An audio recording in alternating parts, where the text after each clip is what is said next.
live, supposedly. Yeah, we should be live here. Hello, everybody. Welcome to Giovanna Levy's. I don't know your name this time.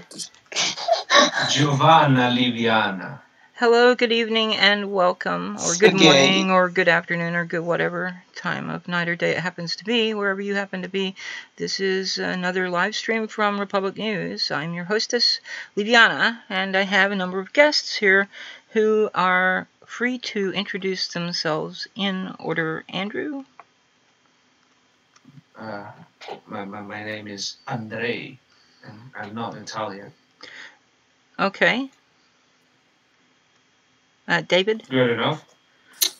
Oh, we skipped one, yes. Hi, I'm David. What is? Wow. Deadly? Hi, my name is Deadly. I am your resident shit poster and orc. I will be happy to participate in all edgy activities today. Jen? Something wrong. Jen's Canadian, don't listen to her. She's fine, whatever. We've already had enough Canadians lately. I thought I heard some kind of noise from her. Oh, no, she dropped out. Oh. Press F. She's working on her mic. She just jumped. Give her.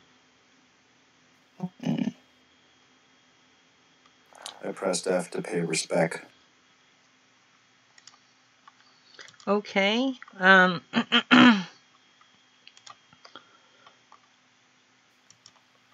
She back.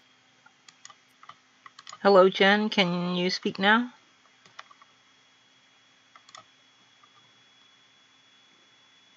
I am not hearing anything. We will come back to you in a moment if you can get your microphone issues resolved. Mycroft.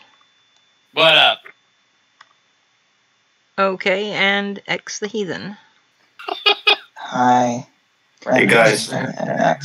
Fucking Brittany. My name is Brittany. When a retard dies, does a short bus get its wheels? Why did you dox me like that, man? He's a bad boy. He's, you know. No doxy. No doxy, please. Alright, so, I don't have any particular topics set, so what, anybody got anything to talk about? I have something. So, who is more Roman in terms of ancestry? Is it Italians, Romanians, the French, the Spaniards, or the Portuguese? Well, obviously. Obviously. Italian. Nuke everybody. No, nuke all of them. Just fucking Who is more Roman in terms of ancestry, and let's also add culture? Is it Italians, Spaniards, French, Romanians, or Portuguese? I can't think of other The French. Roman countries than me. In terms of ancestry and culture? Yeah. Separately, if you wish. I've never looked into the separate ancestries of those I don't know places, so I really the can't answer to speak the on that. question, Dan. I forgot you're all Americans. What is wrong with me? Surprise, cocksucker! Hey, excuse me, I am a Texan, if you don't mind. Yeah, but you're not Italian. Italian, right? What? I have nothing to say to you, other than that I have nothing to say to you. I know you guys call me fake Italian, but... No, it's just me. Just me. Yeah, well... Yeah, that's a Greek joke. I call you ravioli. Yeah. Somebody touch a spaghetti. It's a fake Greek calling a fake Italian imitation Greek. It's basically. No, it's true though. I mean, Italians are just like short, midget, like German people. There. So, as the only European in this chat, when are you guys gonna convert? What are you gonna fix the fucking EU, faggot? Convert No, to... Yeah, you I'm not used to concerned die. with anything you have to tell me until you deal with your wonderful immigration problems. Fuck the EU, dude. It is to die. I was hoping you guys could kill it. Well, I think it's He gonna wants to collapse. just I come think invade, knock, it's the US. that's gonna collapse all on its own, buddy. We just have to watch it wave. It's like watching a house fire with a polyurethane roof. No, dude, just bomb Brussels and kill Merkel. That's all you have to do.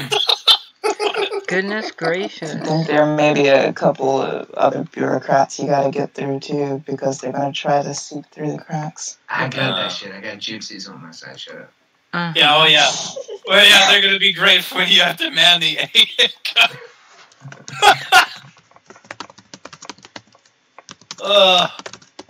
Mycroft, earlier you said you wanted to ask Giovanna about her non-Marxist socialism. I do, actually. I feel like this is a conversation that we have not had yet, and I've looked into your particular points, and I'll be honest with you.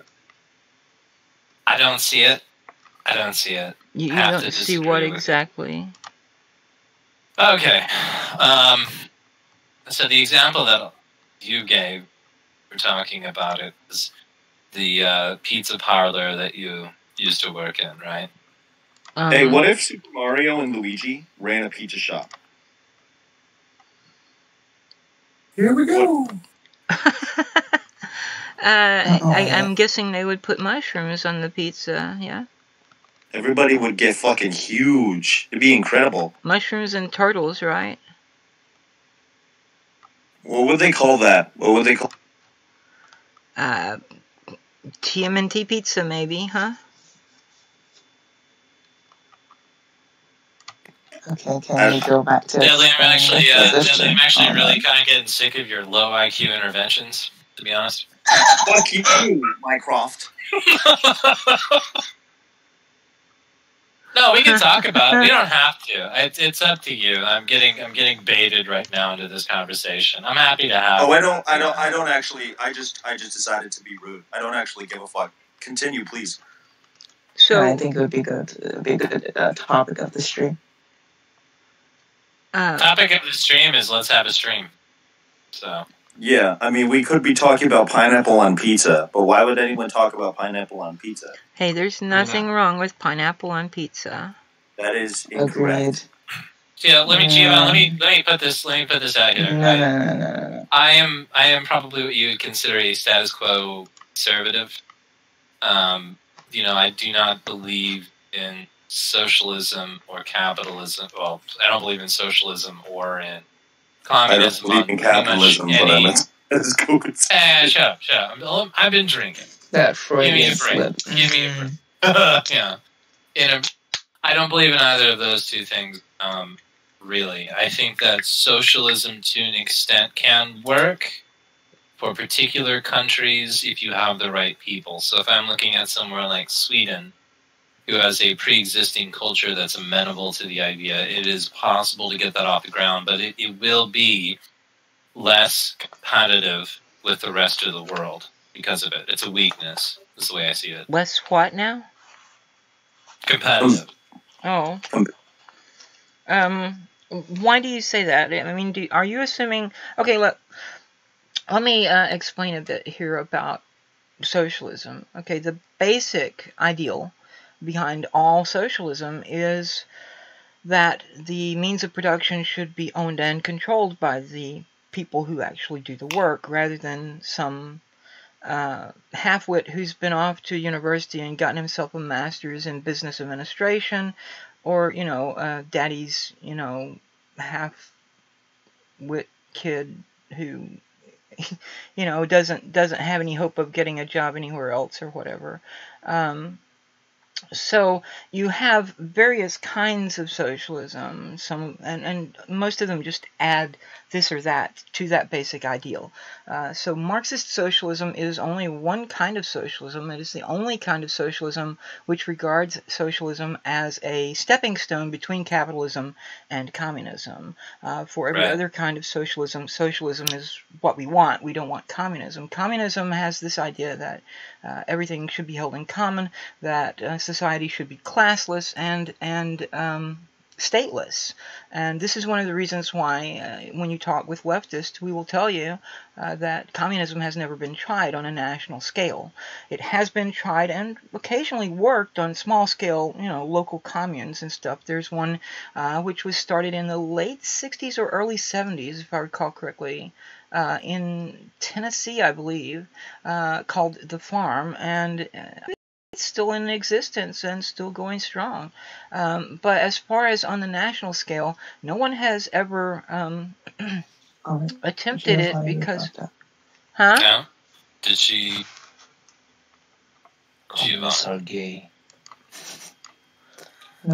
I did what now? Okay, you're back. You're back. Okay. Continue.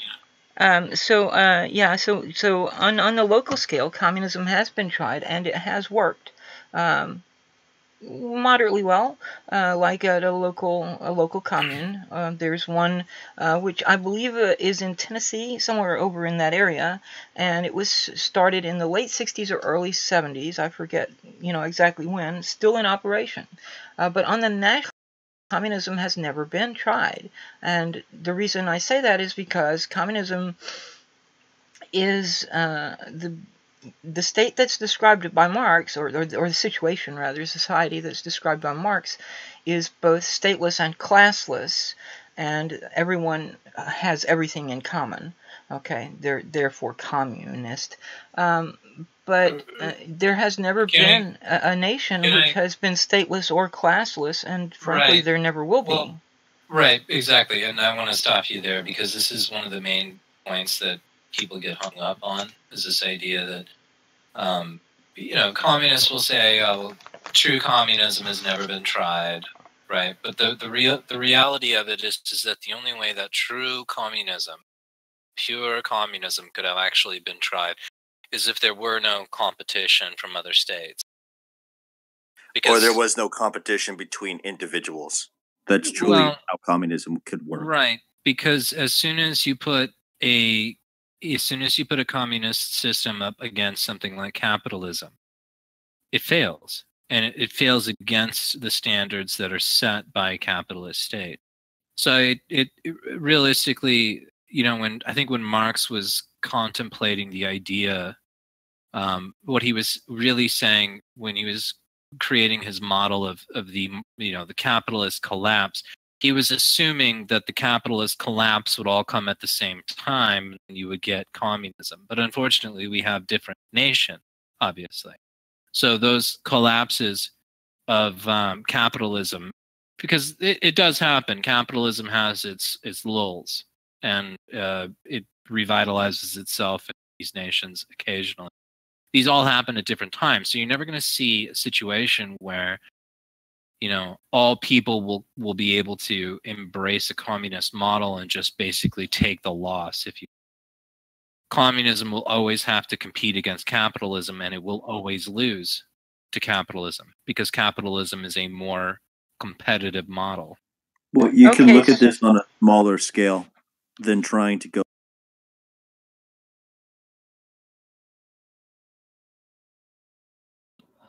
Deadly just dropped out too. What the hell is with the stream?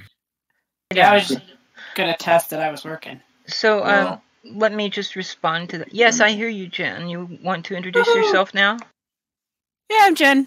I'm JenTMaxi. I don't really do anything on the internet other than really gay games. Yeah, basically just really gay gaming channel. Gay. Let me do a much better intro for Jen. Jen is a sexy, big-breasted woman who does video games on the internet, and she will talk to you if you pay her money. So go check out her Twitch channel and her YouTube channel. I will give and look out for her live streams, because a big-breasted woman on the internet might talk to you. Yeah. There you go. Okay, so let me respond to what you have said about communism and capitalism. First of all, capitalism does not actually revitalize itself. In fact, if there are two things. Capitalism basically killed itself off in 1929, and it would have collapsed entirely except for two things. Number one was the safety net installed by FDR and his administration beginning in 1933, which didn't actually resolve the situation, but it helped a little bit. At the same time, in rural communities... God damn it. I cut out? You're being oppressed. Yeah, YouTube is oppressing you. Okay. There were two things that kept capitalism from collapsing entirely, which it would have done if it hadn't been for these two things. Number one was the institution of the New Deal, social safety net and regulations by the FDR administration beginning in 1933. However, that alone would not have resolved the situation, and it only helped a little bit.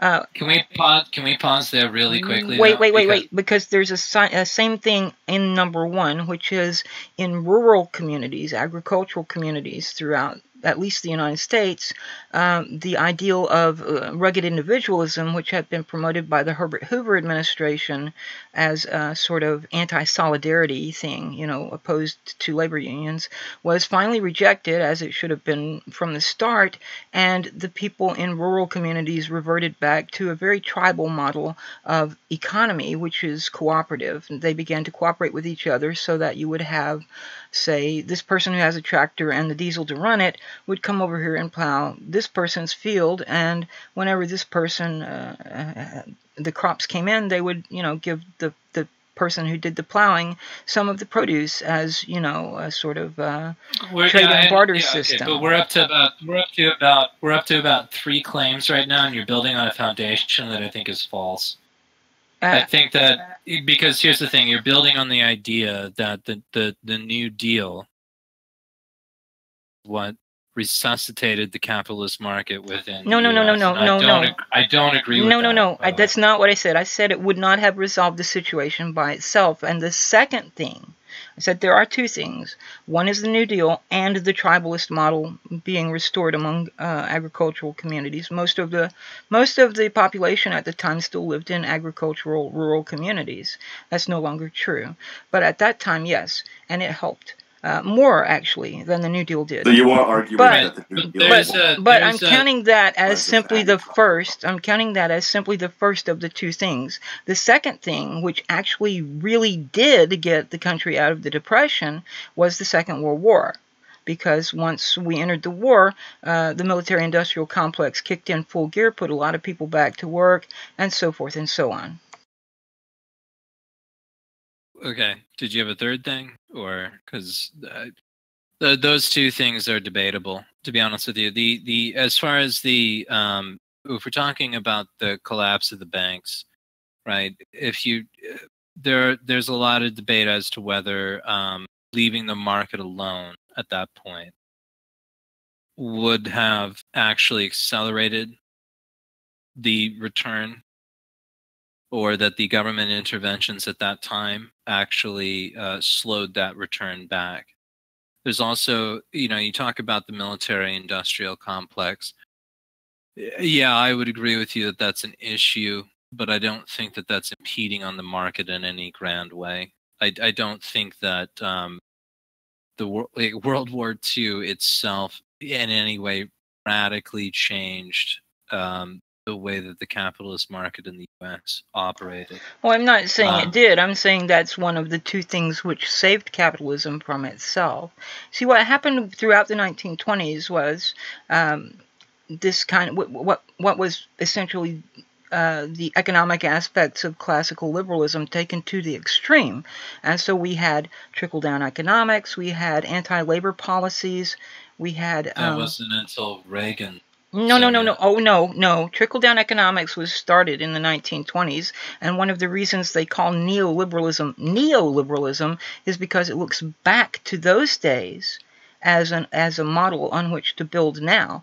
Reagan, Bush, the elder, Clinton, Bush the lesser. The new right. Everybody. The new right was not built on neoliberal principles. Like, I don't know what you're I don't know where you're getting that. That entire everything since Reagan got into the White House, everybody that's been in the White House since then has been a neoliberal, except possibly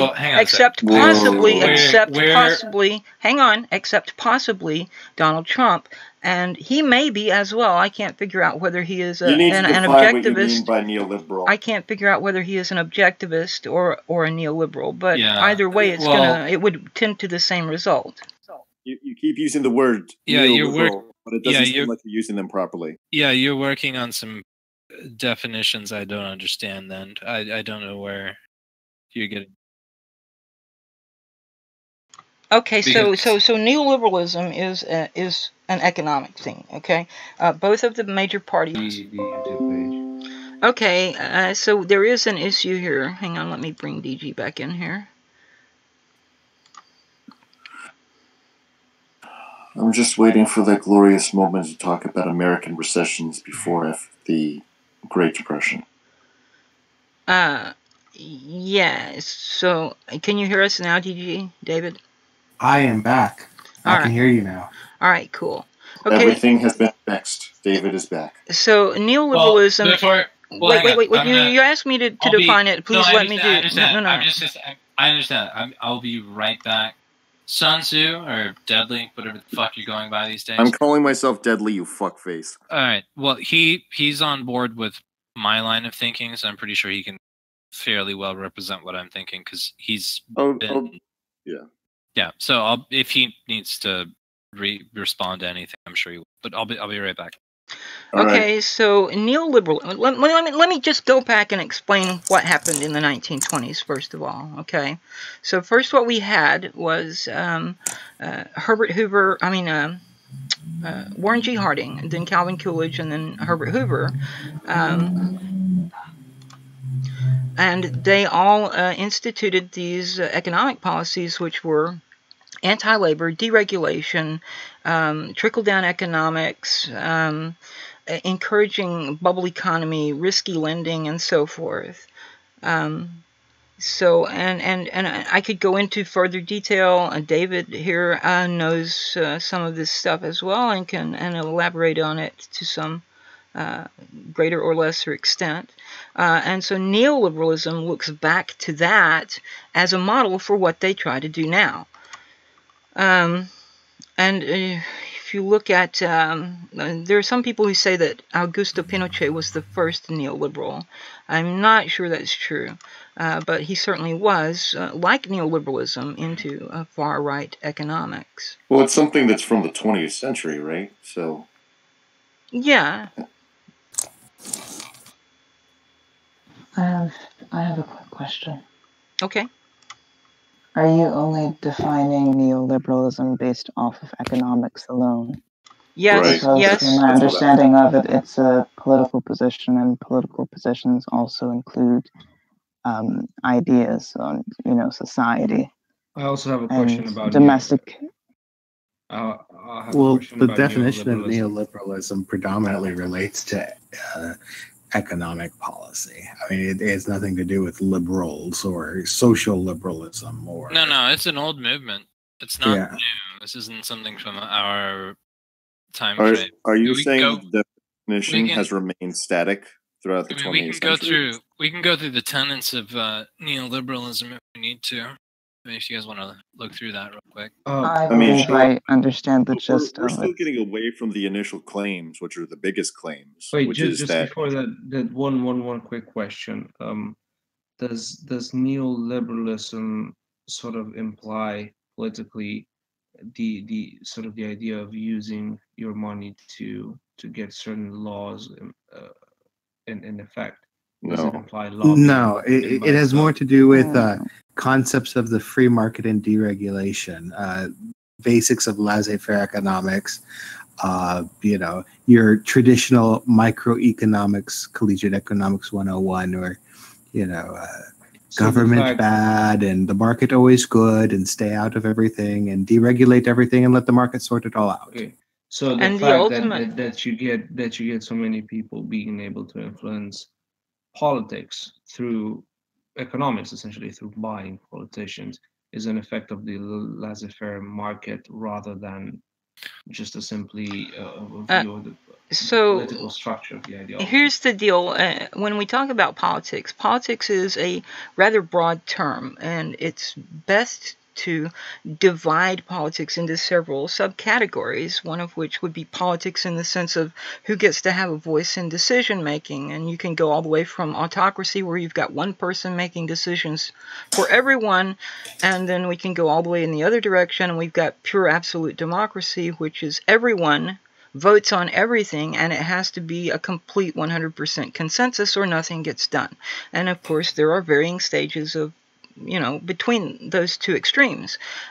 We've also got economics. We've also got an economic thing in that gets lumped into politics, but it's really somewhat distinct. It does fall under the category of politics, but whenever we're talking about things like social policy or foreign policy or, who gets to vote and stuff like that. Economics has little or nothing to do with any of that. So yes, we do have, for example, the decision of the Supreme Court in the Citizens United versus the Federal Election Commission, which made it legal for what most people would consider to be bribery to be done by lobbyists. Okay, but wait a second. I've never heard about such a thing as 100% democracy. Honestly, yeah. Well, I don't think anyone has tried to do it in a very, very long time. I don't even know what that is. That part of any sort of ideology? Because pure democracy is an ideal like communism. It's more of a thought project than an actual reality. It doesn't. No, it's an impossibility. Of course, it's an impossibility, but so is communism. You will never have a stateless or a classless society. Right, it's simply impossible. Because it goes directly against human. Okay. I want to jump in here real quick as far as these political ideologies go. I think probably the way to look at it, right, the political ideology itself is going to have a list of things that it purports. And then when you try to throw that onto a nation of people pre-existing, right, that nation is going to warp it into whatever the hell it wants to be. Right. So when I say that socialism can work, say, in a country like Sweden, simply because they've got the historical background, they've got the people. You can look into the Yagorn philosophy with the Swedes and why socialism is functional when it's not in other countries. But once it's dropped into the populace, it turns into something else. So you talk about neoliberal policies. Yeah, in the U.S., neoliberal policies have a different effect. And you're talking about neoliberals all about free trade and whatnot. That may be true. That may be true in other nations, but in the U.S., it hasn't been. I mean, neoliberal philosophy. But that's understandable from, like, in of itself. If you were to ask me, I would generally be a center-left kind of guy. But if you were to ask me about Romania, I would be a right-wing guy because the government is inept. This is where we have our misunderstanding, right? Yeah. We'll see what has happened. Okay, let me jump in and tell you about neoliberalism. I've posted a link in the live chat for those viewing, and as well into the text channel for voice in the Discord. If you want to look at some of the links that I provided there, as well as my long rant, there it is. But the thing about neoliberalism is that it is one of the three examples or three forms of extreme far-right economics. All three of these have one thing in common. All three. Just hold up. All three of these have one thing in common, and that is some kind of union or marriage or collaboration between government power and corporate power. Now, they disagree on exactly how they go about that, with one of them having the state still in a dominant position. One of them has the state take over all corporations. And then there's neoliberalism, which basically has the state as a handmaiden to corporate power. So you have things like tax incentives and bailouts and what do you call it when you subsidizing various industries and so forth, and eventually what will happen if neoliberalism is allowed to get to its natural outcome is the corporations will simply dispense with the apparatus of the state when the facade is no longer regarded as necessary. So we will have no more national governments, but multinational corporations. Multinational corporations cannot exist with. Yeah, I disagree with that because, look, when you're looking at neoliberal policies, right, they masquerade as free trade, right? So for example, NAFTA is a neoliberal conception. Correct. Right. It pronounces itself to be a free trade agreement. It's exactly the opposite of that. Oh, you're not getting what I'm saying here. Neoliberalism, corporatism is not free trade at all. Right, but you're saying that this is going to lead to some sort of corporatism, corporate takeover of particular. It's going to lead to Russia. That's what's going to lead to. I don't agree. I don't agree with that at all. I think that yeah, there are private interests at play, but I think that by separating and controlling the market like that, it's basically like playing with tariffs without having to play with tariffs. No, if you actually find a way to take money out of politics, you would essentially effectively combat the vices of neoliberalism, if you will. Well, you can't. But how the fuck do you do it? That's the question. Yeah, no, you can't, because humans are manipulated by things that they want. Yeah. You can take money out of politics. That's not going to change humans' desire for things. Ooh, welcome into my domain. Hell yeah. Right. But you can reduce the amount of the influence over the policy making. Not necessarily. Well, look at publicly funded elections in Europe versus, say, the United States, where you have the increase, from a few $100 million to on a winning campaign to almost $1 billion in this last campaign. That does not happen in Europe with publicly funded elections. This is all really besides the point. G-Bound, I just wanted to make fun of you. No, wait a second. No. Sorry, Mycroft. Really sorry. What happens in Europe with publicly funded elections? Well, you don't have the campaign. You don't have the campaigns of the politicians on the hook of particular interests to the tunes of billions of dollars. Oh, really? They are a little more. You're talking about Western Europe. Perhaps, yes. I might not be familiar with what happens there, but at least where I come from, which is Romania, it's the church, which is the biggest business in the country, also an institution of the state that receives money from the state, from the government. No. We've gone they are the biggest lobby group, essentially. We've gone extremely macro here, and I wanted to talk more micro as far as Giovanni's political positions go, because she was talking about a pizza shop specifically. The importance of generalization versus specialization. Well, actually, I was talking about several things in my own work history. One of them was a pizzeria where I worked, and I was assistant manager there. But I also have worked in the gaming industry, where I was just a quality assurance, tester. I was an alpha tester back when alpha testers were still on staff instead of that position being farmed out to players as beta testing, and most of those people have no idea how to do testing. They just want to get an advanced look at what's coming down the pipeline, and so you don't get a lot of quality assurance out of them. But I was an alpha tester. I took care of Fora and Shoutbox and ran events in game and stuff like that. So in my experience in both of these, in particular, I've worked elsewhere as well, of course, but these are the two things that I can talk about the most, because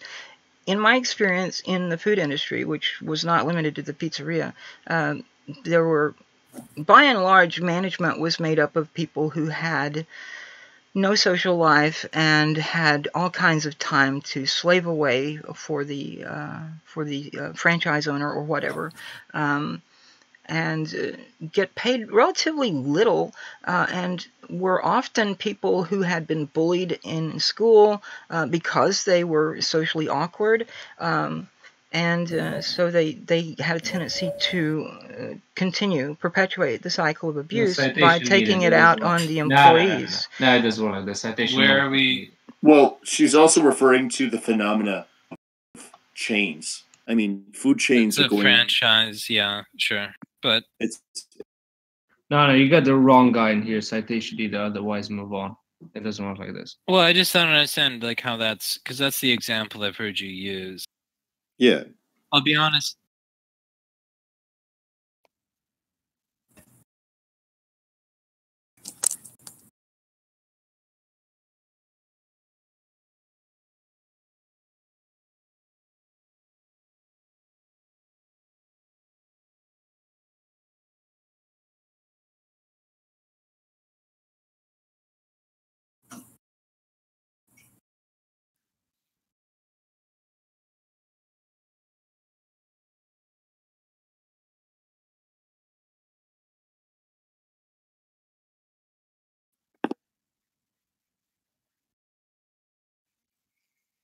Sounds like you were lied to, but yeah. So, well, I understand where the story's going already. Wait, let me repeat this because I forgot to unmute myself for the stream itself. So when I worked in the gaming industry, I worked at more than one company. The last one I worked for almost 8 years. When I started on the game that I first was working on when I was there, the product manager was completely incompetent. I've been told, was much better when the game first launched. Not in my experience, however. By the time I got there, she had no comprehension of the in-game economy. She listened to the wrong people, which were big spenders in the cash shop. Most of whom were PvPers, and I have nothing against PvP. I do it myself. So she got a lot of bad advice, basically. There was a lot of elitist kind of attitude about power leveling, where some of these people... I'm not going to identify the game. I don't want to dox myself. I'm not going to dox myself. I mean, my name is out there. You can look at the copyright. You can look at the copyright notice on all my videos or, my writings and stuff. My name is Giovanna Lane. It's no secret. The reason for that is because copyright law, if I use a pseudonym, like a nom de plume or something like that, then the copyright is not as strong. It doesn't last as long and stuff. So if I use my actual legal name, then I've got a stronger copyright that lasts longer and things like that. Oh, no, I didn't ask the name, I asked the game.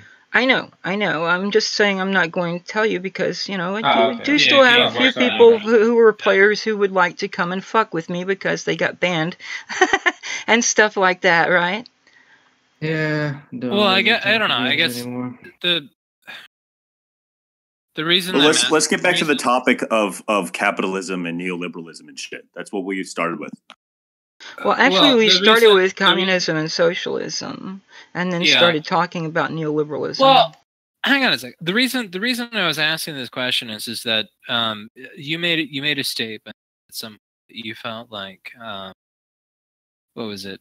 Generalization was basically the way to go. That specialization wasn't important. As far as like people in particular roles. Now, if you're talking about people in like management or executive roles, right? Do you recognize that they have some sort of importance? Look, I'm not saying that management needs to be completely done away with at all. There is a hierarchy, and it is natural, and it has to exist. That's another issue with the Marxist view of communism. Okay, this idea of classlessness. What the problem there is that Marx didn't distinguish between social class and economic class because for so long the two have been essentially the same, but they are not coterminous, and there have been Marx also forgot that farmers existed, and they have been there have been societies where economic wealth was not the measure of one's social standing. Look, but the examples that you used were your anecdotes of the pizzeria and I guess the game industry. Do you understand that people that may be in those executive roles, people that are like higher up, maybe have different skills that are more specialized to things like, I don't know. No, I'll tell you what happens with these with these people who get their masters in business administration. And this has been the case since about the middle of the 1980s. You go to school and you study business, go to your business department and you study your business classes, maybe a little bit of macro and microeconomics and stuff like that. But since the 1980s, these schools have largely been pushing a particular model, which I would call something akin to the Bernie Madoff model. It's a thing where you concern yourself. It's a thing where you concern yourself only. No, not a pyramid scheme. It's a thing where you concern yourself only with maximizing immediate profit. You don't give a fuck about customer retention. You don't give a fuck about long-term profit. There's no conception of trying to sustain your business. That's so wrong. That's what I've seen in my experience working under people with such degrees. No. Well, it's one of the biggest. No, because here's why that's completely fucking wrong. If you have to. Okay, so most companies that get to a particular size have to make an argument to a bank or some other financial institution as to why they should continue lending money to them, why they should give them a certain amount of money to basically continue to operate on good faith, right? And they have to submit essentially a business model to underwriters who go and look at that and say, unless of course it's the 90s.com era, in which case all that we saw what happened there. Right. Irrational exuberance is real and does exist. Yes. The business models are not necessarily there are failures. Yes, of course. There are failures in any system. Learn from their mistakes. However, in 95% of situations, though, if you are a company, you get large enough, you do have to actually work with banks to be able to moderate the amount of capital on hand that you have to be able to operate your business and to be able to grow, right?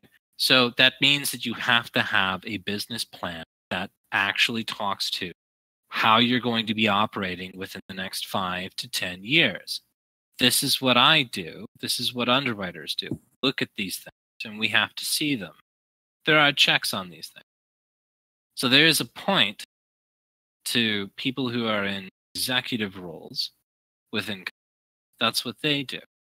They plot these things out. It's not just nonsense. I'm assuming the issue is that people that haven't ever been in these roles before don't understand what actually happens at these particular levels.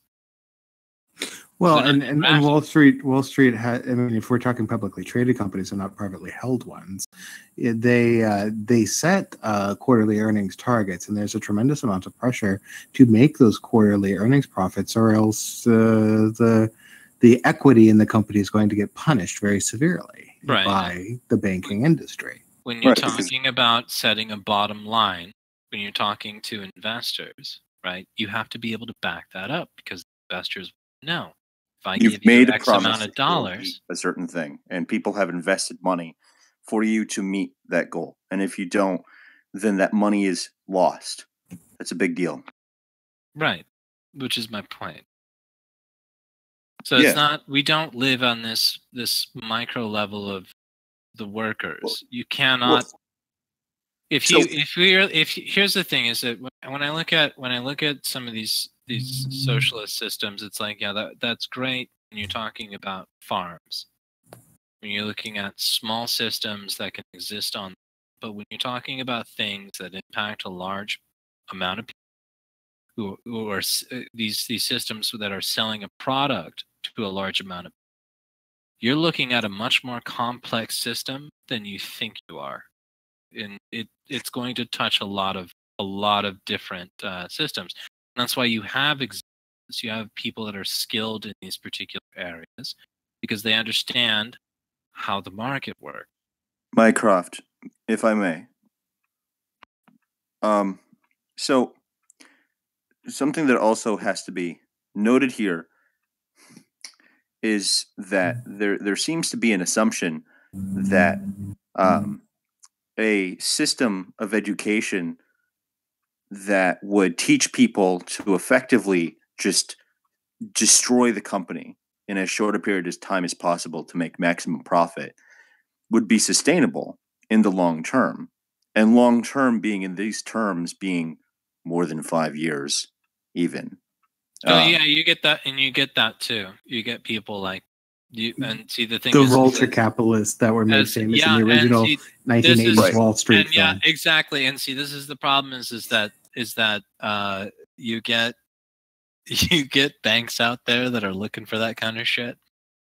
We're like, well, we can capitalize on this by allowing this business to yield as much as it can, and then we will just pop out at the last minute.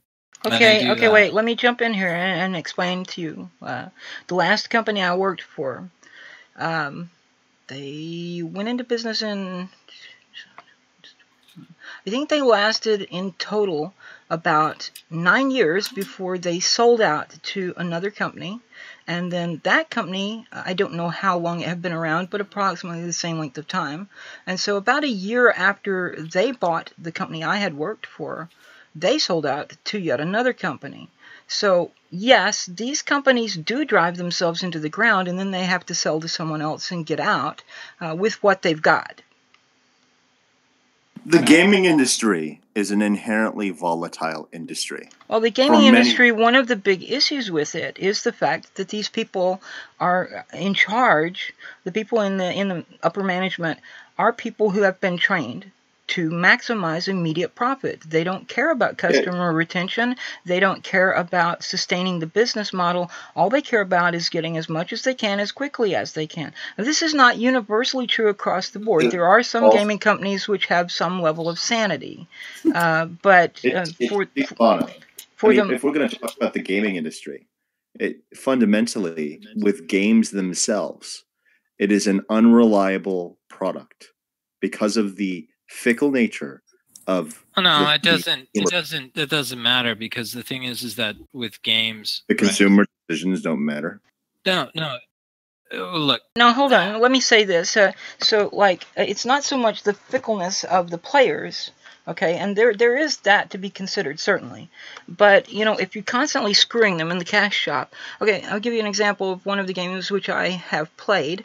When I first went to start playing that game, their cash shop was the best model I had seen in a very long time, because nothing that was actually necessary to play the game was sold in the cash shop. It was all cosmetic, or, mostly cosmetic, and a few things that would make life a little easier for you in the game, but it was not like there was anything you had to buy from the cash shop in order to play the game, successful all the way to, there's no really such thing as an end game in an MMO, but yeah, those levels. Are they still around? Yeah, they are, but they have changed significantly. Now there are things that you do have to buy from the cash shop. It's not the same as it was when I started. It was there have been improvements, but there's also this issue with the cash shop, so that you do have to buy stuff from the cash shop if you actually want to play at the highest levels of the game without getting, yourself killed every few minutes. And it's not a PvP game, although it does have PvP. It's not about PvP that I'm talking here. Well, yeah. So, do you want to know why? I just want to put this out there real quick. Do you want to know why game industries put out what do you call it? Pay-to-play model? The reason is that pay-to-play models, loot boxes. Yeah, they return income regularly. Well, it's not really pay to play; it's pay to win. Is what it's generally called. Whatever you want. What's the difference? These are actually free to play games. You don't have to buy the game. You don't have to spend any money. That's fine. Call it what you want. But they do have cash shops, and some of the cash shops are run fairly well and friendly towards the customer. But some of them are eventually get to the point where you have this pay to win situation, such that there's no way you can play without buying something from the cash shop. Right, that's natural. I mean, right. We're talking about gambling. The reason we're talking about gambling here. I'm not even talking about the loot boxes and things like that. This is just we're talking about video games, and video games are a form of gambling. Oh, no. Loot boxes. They are. No, wait, hold up. Hang on. Let me say. Are you telling me that video games aren't a form of gambling? I have worked in the industry. I know exactly what this is about. Okay, first of all, what you're talking about is buying things that you open and you have a chance of. I'm not talking about buying at all. I'm just talking about the process of playing a video game. But it's not. How is it gambling? So, do you know how risk-reward functions work? I have a degree in economics and well-versed in risk-reward calculations. I still fail to see how gaming is comparable to gambling, because there's not an economic wager on the wager being made is in terms of your investment in relation because that's a predictable amount of income that you see back, right? Because if you are a company, right? If you're a company, if you put a particular model out and it gets you a certain percentage of return each year, right? You're going to keep playing that, because that way you have to go to the bank and explain how the hell your business model is going to. You're going to use that as a reason for X amount of dollars for additional bondage for fund. Why wouldn't? Are you talking about on the supply side as terms of, I'm going to talk monetary financial streams? I'm sorry. You can put that down on a tax. You can put that shit down on a tax return, bud. No, so before you guys start going into the specifics of the data in relation to money, I'm going to talk about the specifics of motivation for the player. All right, we can talk about the B.F. Skinner test, where rats were manipulated to tap a lever in order to get water, and how a rat would repeatedly tap that lever if the water release was randomized. The same applies to video games. And you're talking about dopamine hits and clicks and the same likes and Facebook. I mean, it's all the same. I mean, you're talking about just little dopamine hits biochemically. Why are you communicating about those ideas as though they're just arbitrary and irrelevant? Hey, can you guys hear me? Yeah, man. Yes, and also welcome. Welcome, WintersRain. I will turn you up here. Welcome, WintersRain. If you would like to introduce yourself, please do so now. Hi, WintersRain. I used to work in the video game industry, and I quit back in 2012, and I'm currently in cybersecurity. I just wanted to talk about that, though. Yeah, he's a badass bitch, and I love him. Okay. Thanks, but I want to say Skinner Box video games, it's a specific model. So yes, you do have game companies that do specifically design it, and they put a lot of money into these games. And they actually do use gambling data to model these games after Skinner boxes. But not all games are Skinner boxes. That's a conflation. It's not. That's certainly true. You're right. You are right. But the ones that are, you are spot on. They do make them that way, but it's not every game. Some of the biggest offenders are the ones that are using loot boxes right now. Those are the biggest offenders. Absolutely. What I'm arguing is that video games in general are a form of gambling because of the way that they manipulate the dopaminergic, the reward system. You can look at a first-person shooter game for a perfect example of this. The simple tension a person has from the adrenaline rush of attempting to survive a given first-person shooter. Look at Gears of War. Well, they got it from drug dealers, man. So let me give you a little bit of the good stuff, and then exactly. Yeah. So it's brilliant, actually. I mean, hold on, I'm not finished, please. So, considering this, the nature of gambling, all right, we'll put in perspective why the business of video games is as volatile as it is. We need only look at casinos, for example.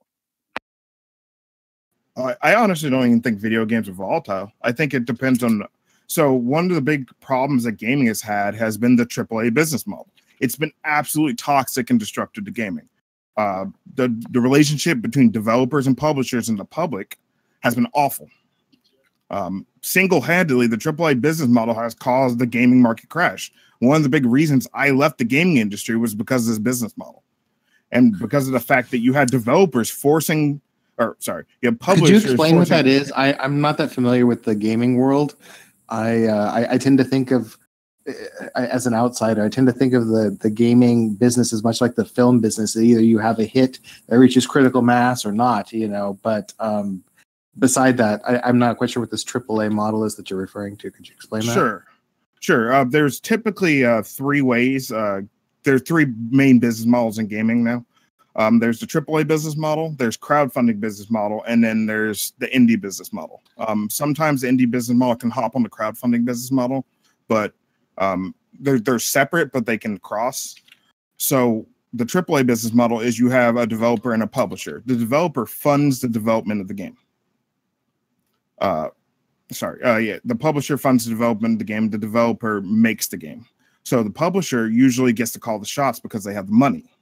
The equivalent of the studio system in film. Okay. Yes, it's pretty much the same thing. So they run the ads, they call the shots, they set expectations, they do timelines, and then for the publisher, and then developer makes the game. Wait. Let me hop in here and make a statement about that. There are 2 different ways this happens, and one of them, the publisher has more control. The other one, the publisher doesn't, and that is when the publisher and the developer are 2 separate, unconnected companies. So in some cases, you have a publisher which owns a development studio. Okay, and obviously the publisher has significant control over what is done by the developers. But you also have a model where a publisher is just a publisher, and they have contract with this or that development studio or several development studios in order to publish their game. And in that model, they don't really have that much control. I mean, they can certainly request things, but whether the developers will do it or not, that was the situation with the last company I worked for. So there was quite a bit of headbutting between our company and the developers of both of the 2 games I worked on. Star Wars under George Lucas and Star Wars under Disney, right? Yes, actually, yeah, exactly. Okay. So here's the main issue you'll see with these 2 types of funding. So normally what will happen is either you'll have a publisher that makes unreasonable demands, and the developer can't make those, they can't basically meet those demands in the development cycle. And then you start to see games that come out with either stuff's not in it, the game's buggy, the game's broken. You know, you've heard the whole spiel, the whole don't pre-order for that reason. Or even worse, you have a publisher or a developer that's actually kind of lazy, and then they put out a shit game. But because of the publisher-developer relationship, most gamers assume the publisher is always at fault. So you can have a bad developer just get away with murder for years. Just a really quick sidetrack. What do you think Bannerlord would fit into this categorization, sort of? They're technically indie. They are indie, aren't they? Technically, yeah, because they. But they are a big company. They are very renowned. They do sound like AAA, but they're definitely not AAA. They're not. It's really weird. Yeah, they're not quite there yet. They're using crowdfunding. That's kind of where they fall right now. They're in all the categories. Yeah, it's very weird, but because they're one house, if I remember right, it's a developer and publishers in the same house, it's just one company. Exactly, yeah. There's a smaller company that got very successful and they kind of got bigger, so they're moving towards it. But usually when we're talking about AAA and we're talking about like these big publishers, we're talking about people like EA, that kind of the people that have their own art department. Yeah, but their last serious game was an expansion to their fucking 2000 something game, so they have the balls to do it, which is very interesting. There are these companies that are very sort of, they believe in their own game and their own franchise. They know they will work and they will do it. And this is what these guys are doing. And I think these guys are the ones that are going to sort of move forward with the games, other than the AAA guys who are constantly failing. The AAA business model completely unsustainable, and is what's causing the industry to collapse. I did an article two years back, I wrote a little thing. Oh, thank you, by the way, for mentioning that. Continue. It just that brings us way back to our initial topic. Yeah, I was trying to rope that back in. Thanks. So one big issue that's been happening is before in the gaming industry, we didn't have third-party stores. We didn't have third-party distributors for games. That was a huge change in the gaming industry. And it actually, for a while, for example, Steam, of course, we're going to go to Steam. You had publishers trying to strong-arm Steam into doing what they wanted. Steam went along with it for a few years because they were getting paid and they're getting money until they hit the point that they were big enough they could tell the publishers to fuck off. At that point, indie devs, anyone could get on. There was no requirements. There was no like barrier to entry. And unfortunately, it caused an oversaturation in the market. I was looking at, we spent, Deadly, do you remember the exact number? It was something in the trillions we spend a year on consumer goods, and video games only gets a certain amount of millions of that. So it was like 0.0 something percent of our yearly spending is on video games. It's a very small market. So even though it has saturation, and you see about, I think it was like 50% of Americans actually have a system in their home, you know, and they play some type of game. The amount of money that people spend on games is actually not that much. The average American buys 3 games a year at $60. So you have... That's fascinating. Yeah. How does that compare in size to film? It's pretty similar, frankly. It's pretty similar, honestly. Again, in size, because the 10 years ago they're talking about how video games would eclipse the entire film entertainment industry, and I'm curious as to what the current relative size is, if anyone knows. Well, I mean, those people also forgot that entertainment isn't really something that is a complete driver of human action. Like, it's a distraction, but it's not something that you can really make money off of in comparison to other fields. So, does that make sense? Well, I'm still wondering what the relative sizes are. Like, if it did end up including the film business. I mean, we're comparing like the entertainment industry to things like food. Like, Okay, another quick question for WintersRain. Do you think there would be a solutions for companies like Steam, which, as you described, they sort of they took control themselves?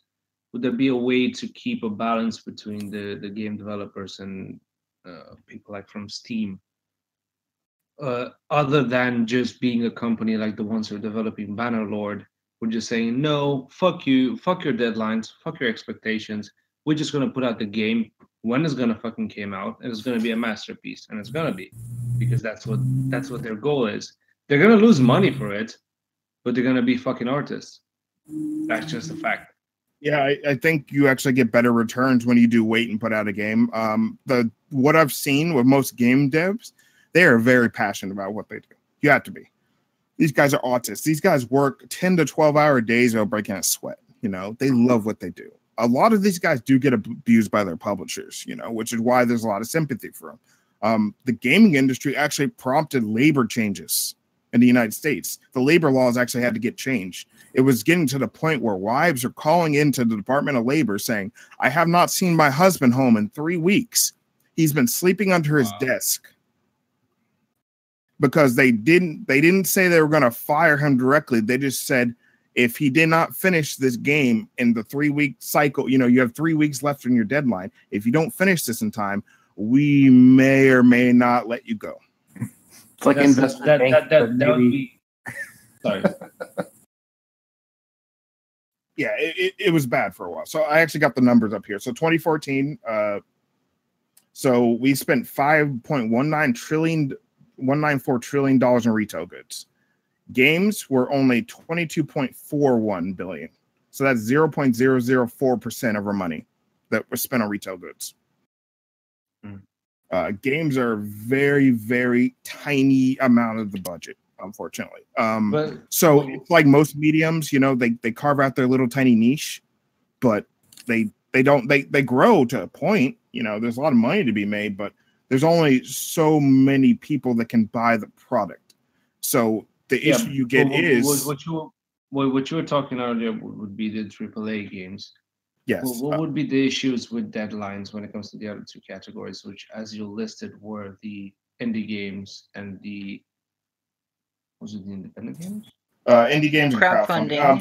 Crowdfunding, exactly. Sure. So basically, crowdfunding is probably the business model that's going to beat everything else out.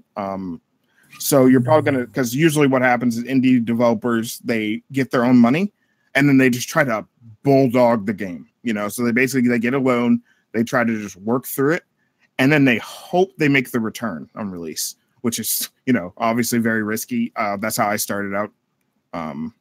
Yeah, that's what I wanted to ask. Well, what would be a greater pressure? Because we know this is one of the sort of the biggest problems with developing games, the pressure for a deadline. Would it be worse for a crowd, like in general, if you could actually make an estimate subjectively, would it be worse for crowd-funded games, or would it be worse for AAA games in terms of deadlines and quality, sort of balancing those two out? AAA is much worse because it's a business, and big business has timelines.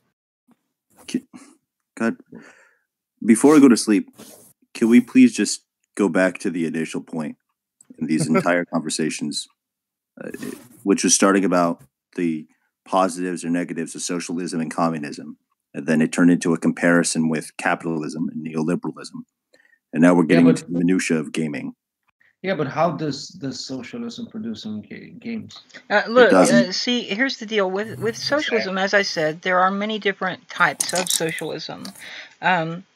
So when you're talking, what is the core definition of socialism? I've stated the basic central ideal of socialism is that the people who do the work are in control and own the business where the work is done.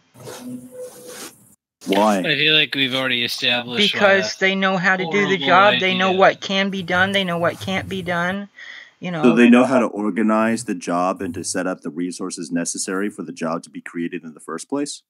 Because they were you do realize that you do realize that there are cooperatives in existence right now in even capitalist nations, right? You have a very simple economy. You're talking about farm. No, I'm not just talking about farms. We've got rather large companies like Winco, which is a grocery chain, and it is owned and operated by the people who work there. They pay their workers better than Walmart. Everyone who works there seems to be relatively happy. The people who shop there are happy. What's more competitive? Why do we want to worry so much about competition anyway? Wait. What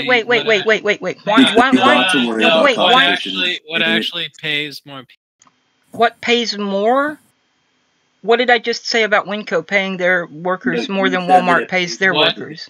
More. He's talking about more individuals being paid. The difference here is that... What's the difference between more individuals being paid some amount and those who do get paid being paid more? It's very simple. Do you understand the concept of overhead? Do you understand the concept of a living wage? I don't give a shit about that. There's no such thing as a living wage. Let me put it in somewhat, if you want, more collectivist terms. Let's think about the fucking birth rates, which are never staggering, which we're always growing in. We're always gonna need fucking You mean jobs. Stagnant? So raising the fucking living standard for people while leaving some of the people without jobs would be a bit kind of strange. I mean, it's inevitable in a society that has capitalism at its core that the more competition you have within that society, that the less individuals will be paid. You have more people demanding... And I'm talking about a non-capitalist society here when you have Cooperative Commonwealth. How is it going to be more effective than the system we have now? In being able to raise the living standards of individuals in mass across the planet. No, it's really fucking simple. Look, Jesus fuck. Capitalism only works when you have a growth economy, right? You have to have somewhere to go, somewhere to build upon. innovation and motivation. Right. Yeah. Okay, wait. Now, let me jump in here and point this out. There are a lot of people who seem to assume that socialism does not motivate anyone to do anything, which is frankly not true. There is also You haven't gotten there yet. Come on. There's also economic mobility in socialism. This is not a thing where everybody gets the same shit slop, you know, where you have to go stand in a bread line and shit like that. You're talking about Marxism there, and that's not what I'm talking about at all. Marxism is only one kind of socialism. Where's your competition? Who needs competition? It's a cooperative economy. It's a cooperative economy. You just lost. Wow. See, look. Competition is inherent in human behavior between different groups. I know you guys want to keep bringing up this thing about human nature being It this or has that. more to do with your customers than anything else. If you don't have competition, then people are forced to go to certain places. So if you're forced to go to certain places, that's just going to piss off your customers. No, that's what you will wind up with corporatism, because corporatism tends towards monopolies. In a cooperative commonwealth, you don't have this thing where you've only got... Corporatism can only exist with state support. No, it can't. That's nonsense. Yeah. That is absolute nonsense. We have cooperatives right now. We have cooperatives right now. Yes, because of state support. No, not because of state support. You cannot exist outside of the framework. Some of these employees have actually gotten... For you to be able to have your system.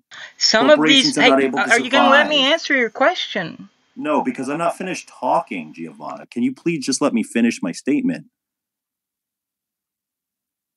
What I'm saying is that while, yes, a corporation is a significantly wealthy organization, it is not sufficiently wealthy that it can survive independent from the protections and structure of a government body from a given nation state.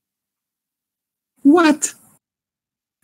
What? You're kidding, right? That is pure neoliberal corporatism. That's where the state subsidizes and protects the industry. Hold on. And that's not even capitalism. That's corporatism.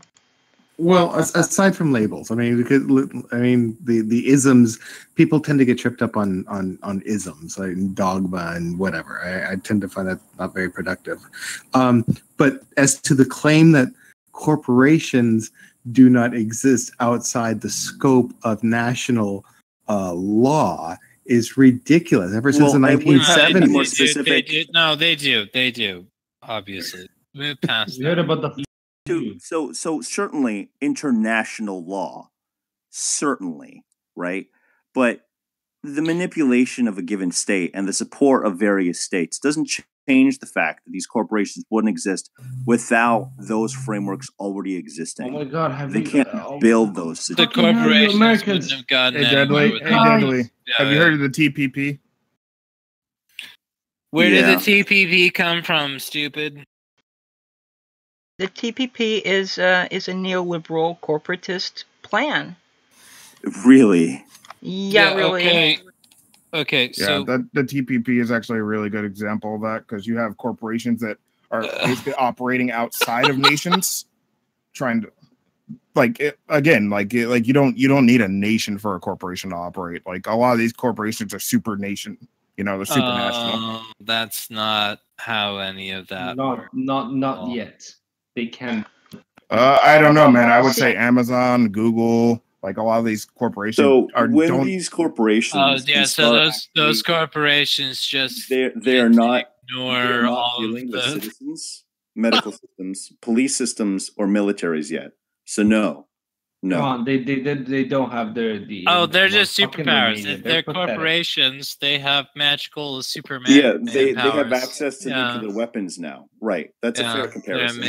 They're amazing like wonder powers. Okay. Let's not be let's not make straw man out of another person's position here.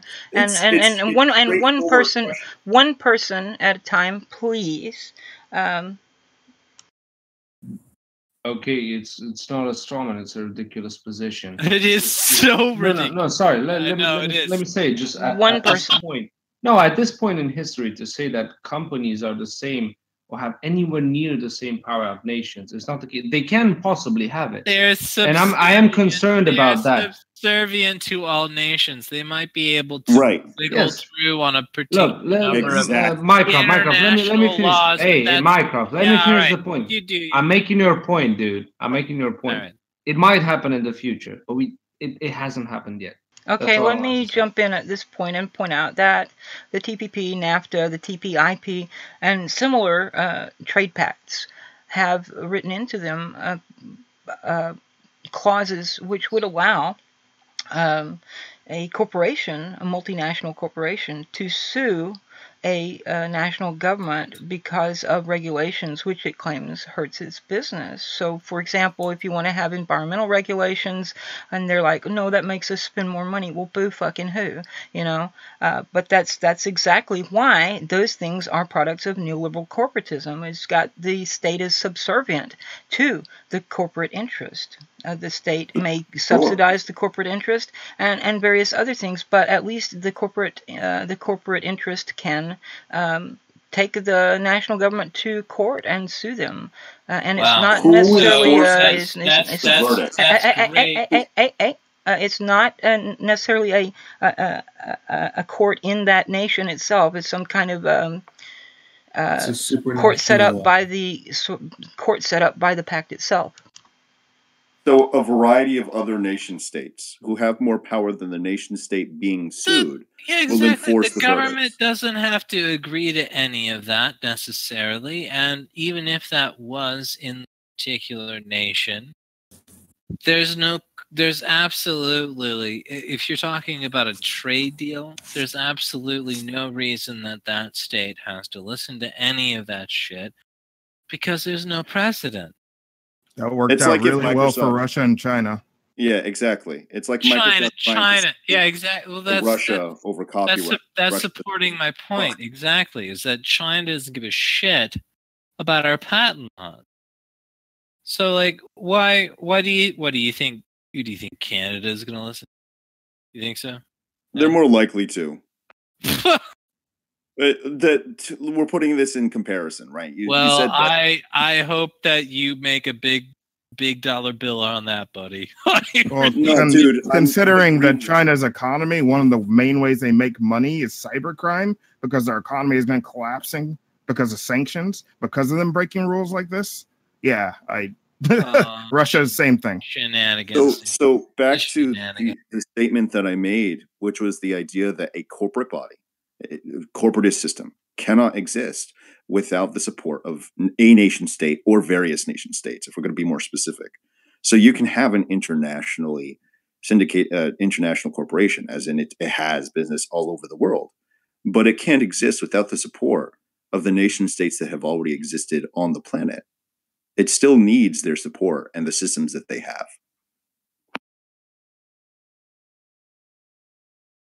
So you mean like police forces and fire departments and roads and a military to defend blah blah blah. Well, yeah, okay, but that's not quite the same thing as support when we're talking about neoliberalism. When we're talking about neoliberalism, we're talking about actual financial subsidies to these corporations. For example, right now, if the subsidizing of the petroleum industry were ended right this moment, and they weren't subsidized further, it would cost less to produce electricity from solar and wind power than it does from petroleum and coal. Oh, okay, but I mean, I'm responding to the claim that, like, because of neoliberalism, there's a potential risk of these corporations getting so big they can simply consume these various nation states. Well, they kind of already have, actually. That's the issue. That started back in the 1970s. Well, I mean, how do you think you had Hillary Clinton, who sat on the board of directors of Walmart, and turned the Democratic Party itself into a corporate tool to pass NAFTA, which benefits international importers of free trade. The same is the nature of all power politics. But this is what we're both saying when we're saying that some corporations can do supernatural things. Or supranational things. We're not saying in every area. Obviously, they don't have a fucking military. Well, I mean, some do have private armies depending on the area of the world they're in. For example, the nation state becomes their private army. I wish that was a joke, but Coca-Cola Death Squad is just so fucking funny.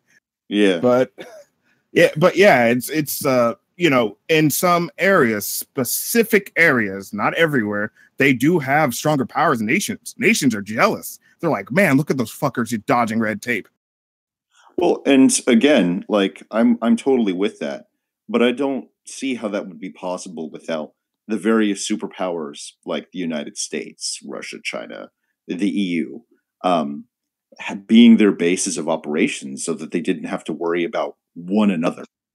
Yeah. I think the differentiation we're getting down to, it's in certain areas, but there's still a symbiotic, well, parasitic relationship at the core. Yeah, and I mean that's like comparing the idea of what a corporation can do to a shanty town for coal mining. Okay, well, and what a nation it can do. Let me ask you why exactly it is that you think that a corporation would have to rely on state power for military and firefighting and so forth. I mean, because the corporation is the primary source of power. Comes from customers. And customers are voluntary participants. I'm still asking my question. I am still asking my question, please. I am still asking my question. All right. So, because why do you think that they would need the state power for this when they are making vast amounts of money? They're putting out as little as possible, and they could easily hire their own military, police force, firefighters, and so forth. They can build their own roads. They can do all kinds of stuff. They've got, some of these people have enough money to buy 2 or 3 small island nations. I mean, come on. It's not that far out of the bounds of possibility, and in fact, it is possible already. They do not have the men resources to do that shit. Can I answer that? No. There. And who's buying their products?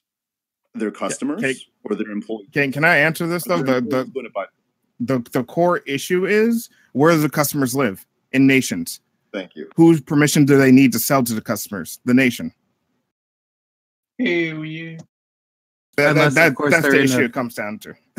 Unless, of course, they're in these free trade pacts, which basically allows them to outsource all of their production to zones that do not have labor, environmental protections, right. Because and those free trade pacts are enforced by nations.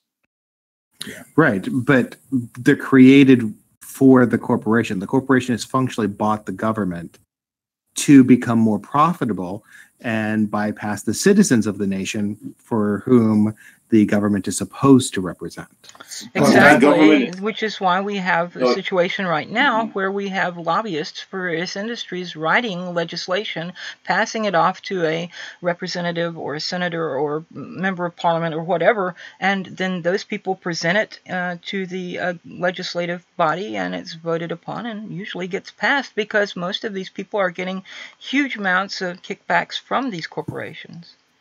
So here's the issue I just figured out. You guys actually aren't arguing about anything. You're both agreeing from different sides. You're basically asking, when the brother and sister are doing incest, who kissed first?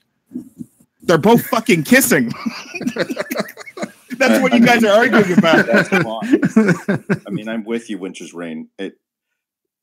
What I'm saying here is an attempt to identify, okay, yeah, who kissed first, but the specifics of where the problem comes from.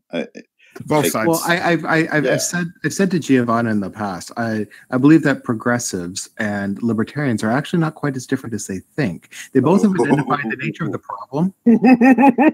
Hold up. Wait, let me jump in here and make a distinction. The word progressive is being used in the United States today by 3 very different groups to describe themselves. So what David is talking, no, there's nothing about economics in progressive. The progressive group that David is talking about is the group that I call modern progressives, which became distinct around the end of World War II. They had a political party called the Progressive Party in 1948. They had a presidential candidate who obviously didn't win, but that was the beginning of the modern progressive movement. Now, then after the 1988 election, there were some partisan Democrats who had previously described themselves as liberals, by which they meant social liberals, who started trying to rebrand themselves by co-opting the term progressive. But they were not progressive, because progressives and social liberals have had major battles since, you know, the end of World War II, which is about the same time that the social liberals became a distinct group, and that's where the term classical liberalism comes from, because those people, the social liberals, started calling liberalism from the past classical liberalism to indicate that they were a different group. Is probably important in this international context. Yes, indeed. I'm talking about the century-long legacy of progressivism in the United States. That has nothing to do with social justice warriors, trans rights activists, Antifa, or any of that. The third group is these postmodernist-inspired outrage mongers, whom some people refer to as social justice warriors. They call themselves progressives too, following the lead of the rebranded Democrats.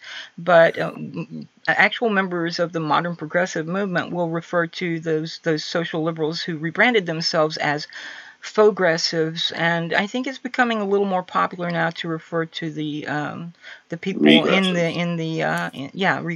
Exactly. So when I say progressive, I'm not talking about the regressive left. I'm not talking about social justice warriors or Antifa or any sort of leftist culture. I'm talking about the long storied history of political progressivism, starting with the Republican Teddy Roosevelt, going through FDR, through Henry Wallace. I'm talking about the actual century-long concepts, the core of what progressivism has been in this country, not this term that gets loosely bastardized in the modern fantastic. culture. It doesn't fucking matter, though, is that most progressives now are playing on these progressive values that are more concerned with I don't know, race. No, actually, this is one of the distinctions that needs to be made. Okay, modern progressives, and you can look at Bernie Sanders for an example. Bernie Sanders is not partisan. He's still an independent. He's not a member of the Democratic Party. Most modern progressives are not. Yeah, hang on, Mycroft. Let me finish. Spectacular hang on, loss. Mycroft. I will mute you. I seriously will. The modern progressives are not partisan. In fact, most modern progressives, if not all, have now left the Democratic Party.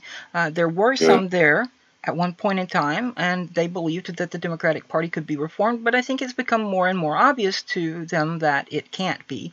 And there are reasons for that. The party of Jim Crow. There are reasons for that, which I have gone into in some detail in other videos and so forth. But modern progressives, again, looking at Bernie Sanders, not interested in identity politics and view that as divisive. Bernie Sanders himself has said so. Yeah, and are you still there? Yeah, you not hear me? You cut out. Yeah, you just cut out. That's all. So most modern progressives are not interested in identity politics, and as Bernie Sanders himself has described identity politics as divisive, because frankly they are. So yes, you have some people, regressives or postmodernist, post-structuralist outrage mongers, whom a lot of people call social justice warriors. Yes, they call themselves progressives, or at least some of them do.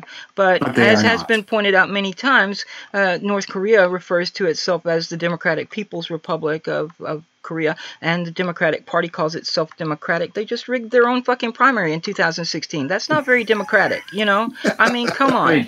You can call yourself anything. I can say that I'm Mary Queen of Scots, but it doesn't make it so, right? Mary Queen of Scots, how do you feel? One quick question, and do you think that modern progressives, is there any modern progressive that does not want affirmative action based on gender, race, on other arbitrary characteristics? Okay, so let me reply to that. There is a panel that was done last year in November. There were several people involved in that, and one of them is a progressive by the name of Brett Weinstein. You may have heard of him. He was a professor at Evergreen State College in Olympia, Washington. Here comes Captain Dialectic. Yeah. So anyway, in the panel discussion, one of the things that he pointed out is that there are people who want what he called equality of opportunity.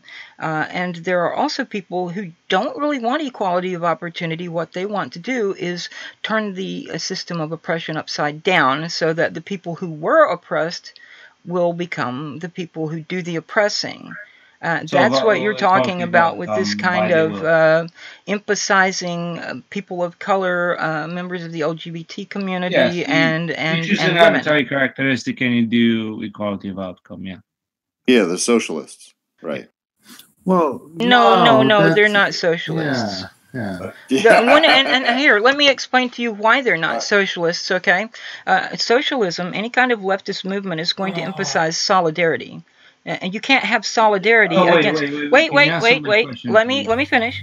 You can't have solidarity against the 1% when you've divided yourselves up into a bunch of different little identity groups and you're all squabbling amongst yourselves over scraps from the table of the 1%. That's very counterproductive to the causes of socialism.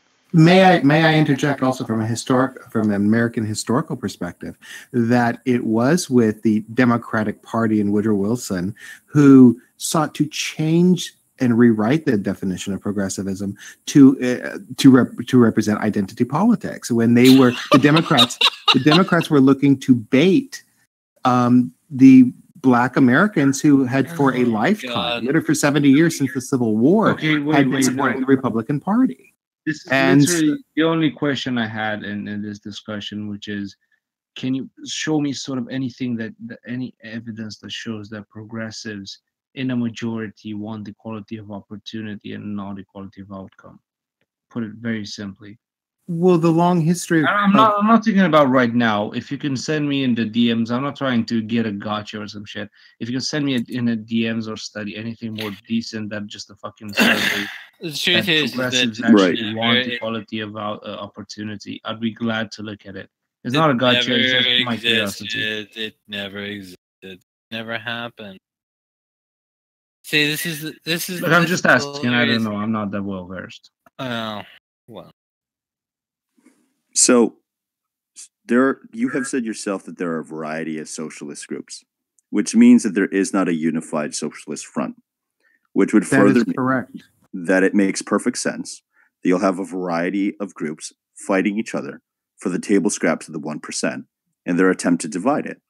And so, by that logic, then it would make sense that current modern progressivism is extremely identitarian. But it's not. It actually is not. These are three very different groups. These are very different groups. Modern progressives. But that still fits. Modern progressives is a term I use to apply only to this thought current, this movement, which it goes back to the late 1800s, but at that point in time, it was a very indistinct and ambiguous term because progressive at the time referred only to anybody who wants reform, who wants to reform the system in some way. So you had all kinds of people from all over every spectrum. You had Republicans, you had Democrats, you had members of the Bull Moose Party, you had members of the People's Party. All of those people were calling themselves progressives. You had people who were capitalists, you had people who were socialists, you had feminists, you had people in favor of prohibition, you had people in favor of Jim Crow laws. You had people in favor of Jim Crow. Wait. You also had people in favor of Jim Crow laws who thought that would be reform. A whole bunch of people that were satisfied by the parties that were available to them to vote for those parties. They didn't need to vote for the crazy socialist parties that were out there. You realize that, right? If you're talking about the crazy social, the Bull Moose Progressive Party was... because the things that they wanted were part of the status quo. Yes, they were.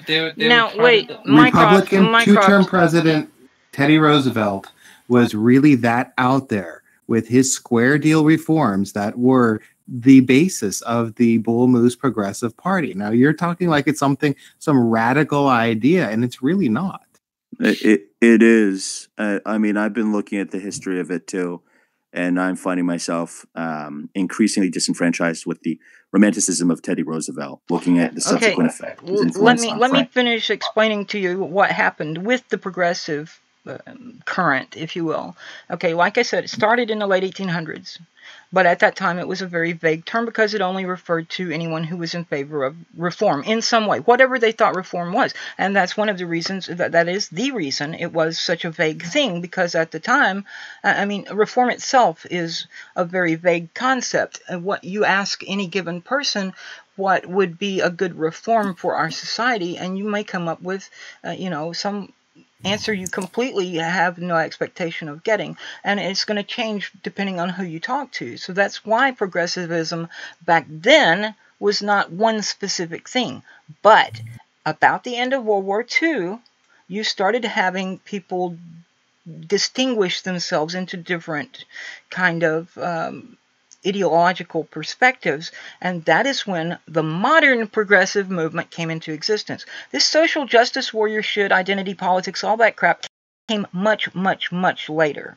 Okay, we're talking like 2005 that's or fine, so. But you still haven't refuted my initial claim that the social justice, identity politic bullshit is really any different from socialism. Yes, because what we are fighting for as socialists is economic justice. You are never going to have any of these different little identity groups have their needs and concerns dealt with on a permanent basis, because what's going to happen is each successive fad will favor one group over another, and they'll be favored for a little while, and whenever some new group becomes the cause célèbre. Wait, this is going to take more than just a couple of sentences. I'm sorry, but it's a complex thing. Okay, sure, but what you have here is a group of people who want to change the system, the economic system, which are leftists.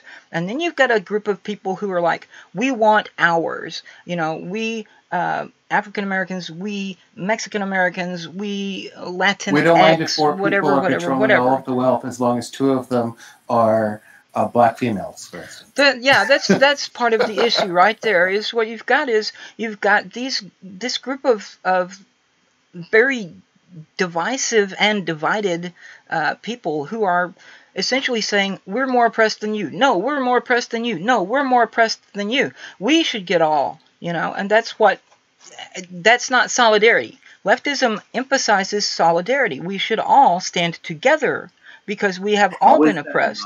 We should all stand together against the 1% and work for change. Whereas how is that not a logical progression of the initial premise that it is an us versus them attitude of the haves and have-nots turning into from economics to social inequality as well? Because socialism is about economics. Socialism is an economic theory. Socialism is an economic theory. It's not about social this and social that. It's not about this group which has been oppressed. It's about everybody who has been oppressed. So functionally, there's almost no difference. Okay, how about this? It's just about returning to the basic concepts, at least in America. For a century, while America was the greatest power, the greatest middle class, all sorts, because there were policies that were in place to protect workers, to have fair trade, not free trade, not exploitative free trade, that had wealth redistribution systems with progressive tax rates, that may seem or were much higher than today, that did not privatize the entire monetary system with a private central bank. These are notions that the progressives for the last 100 years have been fighting behind, not this sort of like identity politics stuff that it's a bunch of nonsense. That is not progressivism. That is not the ideals or objectives for a century in this country that have defined progressivism. The way, to be honest with you, DG, the way that I would look at you is like a ballerina. You just don't seem to be giving an adequate rebuttal to the statements that I've made. No, you're not. And here's the thing: is that you are, and I'm not very educated on this topic at all. So it shouldn't be that difficult. No, and I heard about half of it. You are pirouetting between things that you do not understand at all. Who, me? Oh no, I wouldn't be surprised if I was. Not you, Dudley. The DG guy that was just talking. You are pirouetting between things you do not understand whatsoever, and trying to make statements about it, and it's fucking hilarious to me. I just walked in about halfway through what you were talking about, and I would fucking laugh you out of court if you walked in. Really, because the facts are actually on my side of history. Oh. Yes, actually, you do need to research the history of the progressive movement in the United States. Are we finally getting the part where the American central bank is one of the primary reasons that World War I started, and that largely actually negative in its effects on the United States, and were it not for that war, would have actually caused more problems? Are we going to get to that? You mean, yes, the American Central Bank is a privately owned and controlled corporation. And it should be nationalized, or we will never actualize the full potential of a fiat currency. Sure. That doesn't really speak to the initial statements that were made almost at the beginning of this video about how part of the solutions of what FDR was putting forward with the New Deal. I don't see FDR's New Deal as a solution at all. I see it as a part of a long problem that we've experienced as a nation. Well, it's not a solution. It's a Band-Aid on a much bigger problem. FDR, the system was already sold down the river at that point. FDR was just like, let's not treat them too poorly. Well, the system had fixed itself multiple times prior to that. It's not like that was the first time that the United States had experienced an economic depression. I mean, that had happened before, and it fixed itself because that's what the market does. Now, well, let me address the issue of the market, because this has been discussed several times. The concept of free market and so forth has been brought up a number of times. And what actually was not the cause, but the spark that lit the powder keg that was the Great Depression, was the stock market crash. What happens with the market, with the free market, is it's based on emotion. So when you have people who get scared, when you have people, Mycroft, that's not a rebuttal. When people get scared, when they get into a panic, they start offloading all their stocks, and the stock market crashes, or at least so is your solution goes down. To set up artificial regulation to prevent people from moving their money as they choose? No, is that your solution? No, but I do believe in price controls. So it is your solution. Yes, because look, you can laugh all you want, Mycroft, but that's not a rebuttal. Okay, let me point you to. No, hey, hold up. I'm still talking. I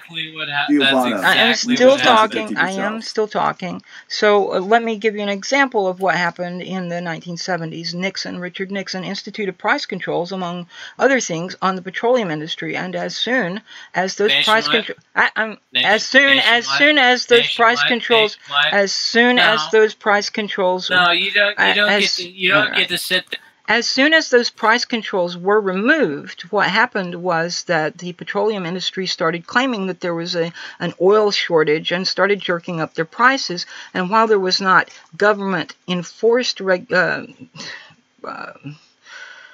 While there was not government-enforced rationing, what was happening was they were pushing the prices higher and higher and creating an artificial shortage in order to encourage people to pay bigger prices. Which actually served to help ration. Not equivalent. This is not equivalent at all. There's a false equivalency being drawn. And Giovanna, you still haven't answered the fact that after initially saying that you're not for artificial regulations of people's movement of their currency, of their earnings, you then said that you are. No, I didn't. I said price controls. Which is... Here's the thing: God, this is why I hate socialists. To be honest with you, every time I talk, God damn it, Mycroft. No, I'll be honest with you. I'm trying to be civil, even though I'm tired and shouldn't be up. No, I understand. I understand that. Like, every time I talk to a socialist, I give them a shot, and you know what they do? You know what they do is they try and drive the argument to support their presupposed position on something. I've never met a socialist who was just like, "Hey, I had an opinion on something, and here it is." I'm just really curious how price control is not a form of regulation on people's movement of currency. How is it not a movement of capital? Okay. So I'm going to answer you. You're talking about what you said was moving currency they have earned. Okay, I've earned this money. I'm not going to be moving it around. My ability to move my currency that I have earned already around is not going to be affected by price controls. I've already earned that money. No, it's not. Because people set prices. No, it's actually in order to be able to. It's actually not, because what happens with price controls is simply that you don't get to keep jerking up the price every time you feel like it. So you've still got your currency that you've already earned, and you can do what the fuck ever you want with it as long as it's legal, but you don't get to keep jacking up the price just to gouge the consumer. That's not moving your currency around. That's fucking with people based on greed because you want more. You've already got money. You can move it around as you like, but increasing the price of your product is not moving your currency around that you've already earned by any stretch of the imagination. I mean, come on. That's applying an arbitrary determined set on what does or does not constitute enough money. No, not exactly. Even if it were, it is not a restriction on you moving your money around. It's a restriction on you increasing the price of your product. I mean, what would have happened if we had had price controls? What would have happened if we had price? Hang on. What would have happened if we had price controls on the pharmaceutical industry when Martin Shkreli jacked up the price of that one drug? What was it, 3,000%? And I guarantee you it didn't cost that much to make it didn't cost anywhere near that much to make the product. Ivana, do you think that price raises are just arbitrary decisions that people make? Sometimes they are. In some cases, yes. So are they in every single instance? Are you saying that the entire idea of capitalism is just an arbitrary concept that people do willy-nilly? Because that appears to be what we're arguing here. No, that's not what I said at all. And this is one of the reasons I earlier referred to straw man. That's and great. non-Marxist policies. You can use that word, but as I've said before, right? When you start applying a regulation to what prices people can and cannot make, you are controlling the flow of currency. You are placing some restrictions on the market. By definition. Okay, but in some cases, that you that's are a good thing. You're putting an artificial limit on people's ability to move money. No, what you said was people's move ability currency. to move money is not the primary. It's not the primary value of society. What you said initially was moving currency they have already earned, which has absolutely fuck all to do with price controls. If they've already earned the money, they can do what they want with it, but they're jacking up the prices doesn't mean it's going to affect the money they've already earned. It's going to affect that they can't jack up the prices and get even more money than it costs. I mean, come on, seriously. When I worked at the pizzeria, for example, I could wait as an employee at the pizzeria, I could get a pizza for half the price that a customer would pay. And I know because I was in management. I know because I was in management. I know because I was in management that the franchise owners were still making money, a profit on what I was spending to buy, on what I was spending. It doesn't matter if it's a big company. Fuck this. This is all. It's just a farm. It's just a little company. It's just a little food industry. The same principles apply throughout the industry. Throughout industry. They don't though. But they do. Here's my question. Where has price controls ever worked? Because I'm looking at this and it has never worked. No. Ever. Worked quite well in the 1970s. Yeah, they did, because the people were not being gouged out of money unnecessarily in order to pay for, gasoline. I remember sitting in fucking line on what we called a feeder, which some people call a frontage road, off the side of the highway, in a line of cars waiting to get up to a gas station so we could buy a tiny bit of gasoline. It literally says that price controls cause those lines. Do customers have the right to choose what they will buy? It did. They did not cause those lines. What happened? Those lines didn't exist. I asked you a question. Wait a minute. I'm answering WintersRain. The price controls being removed is what led to those lines. Before the price controls were removed, we didn't have those lines. I remember it. I was alive. Yeah, but I'm looking at the timeline of what happened, and it was caused by price controls. That's what I'm. Like, no, but it wasn't. You have how do you figure? history. I was there, man. I remember it. Yeah, no, I linked it in chat though. It's in the chat. Like that's why I'm confused because it's saying price controls cause this, and then they have a timeline of the events.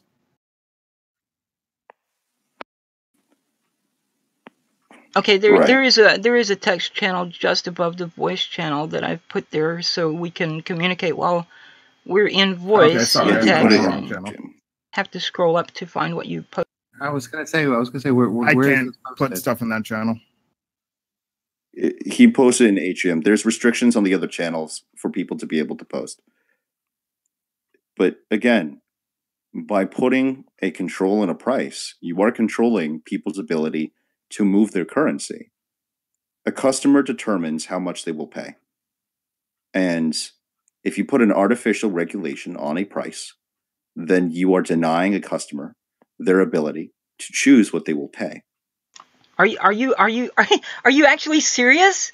Are you actually serious that the customer chooses what they will pay, and I'm denying them the ability? I'm denying them the right to choose what they're willing to pay. No, you've got the petroleum industry. What is the price elasticity of demand for an ambulance in the middle of a heart attack, according to your? Because libertarians basically take Econ 101 and they think they understand it all. That's the bottom line.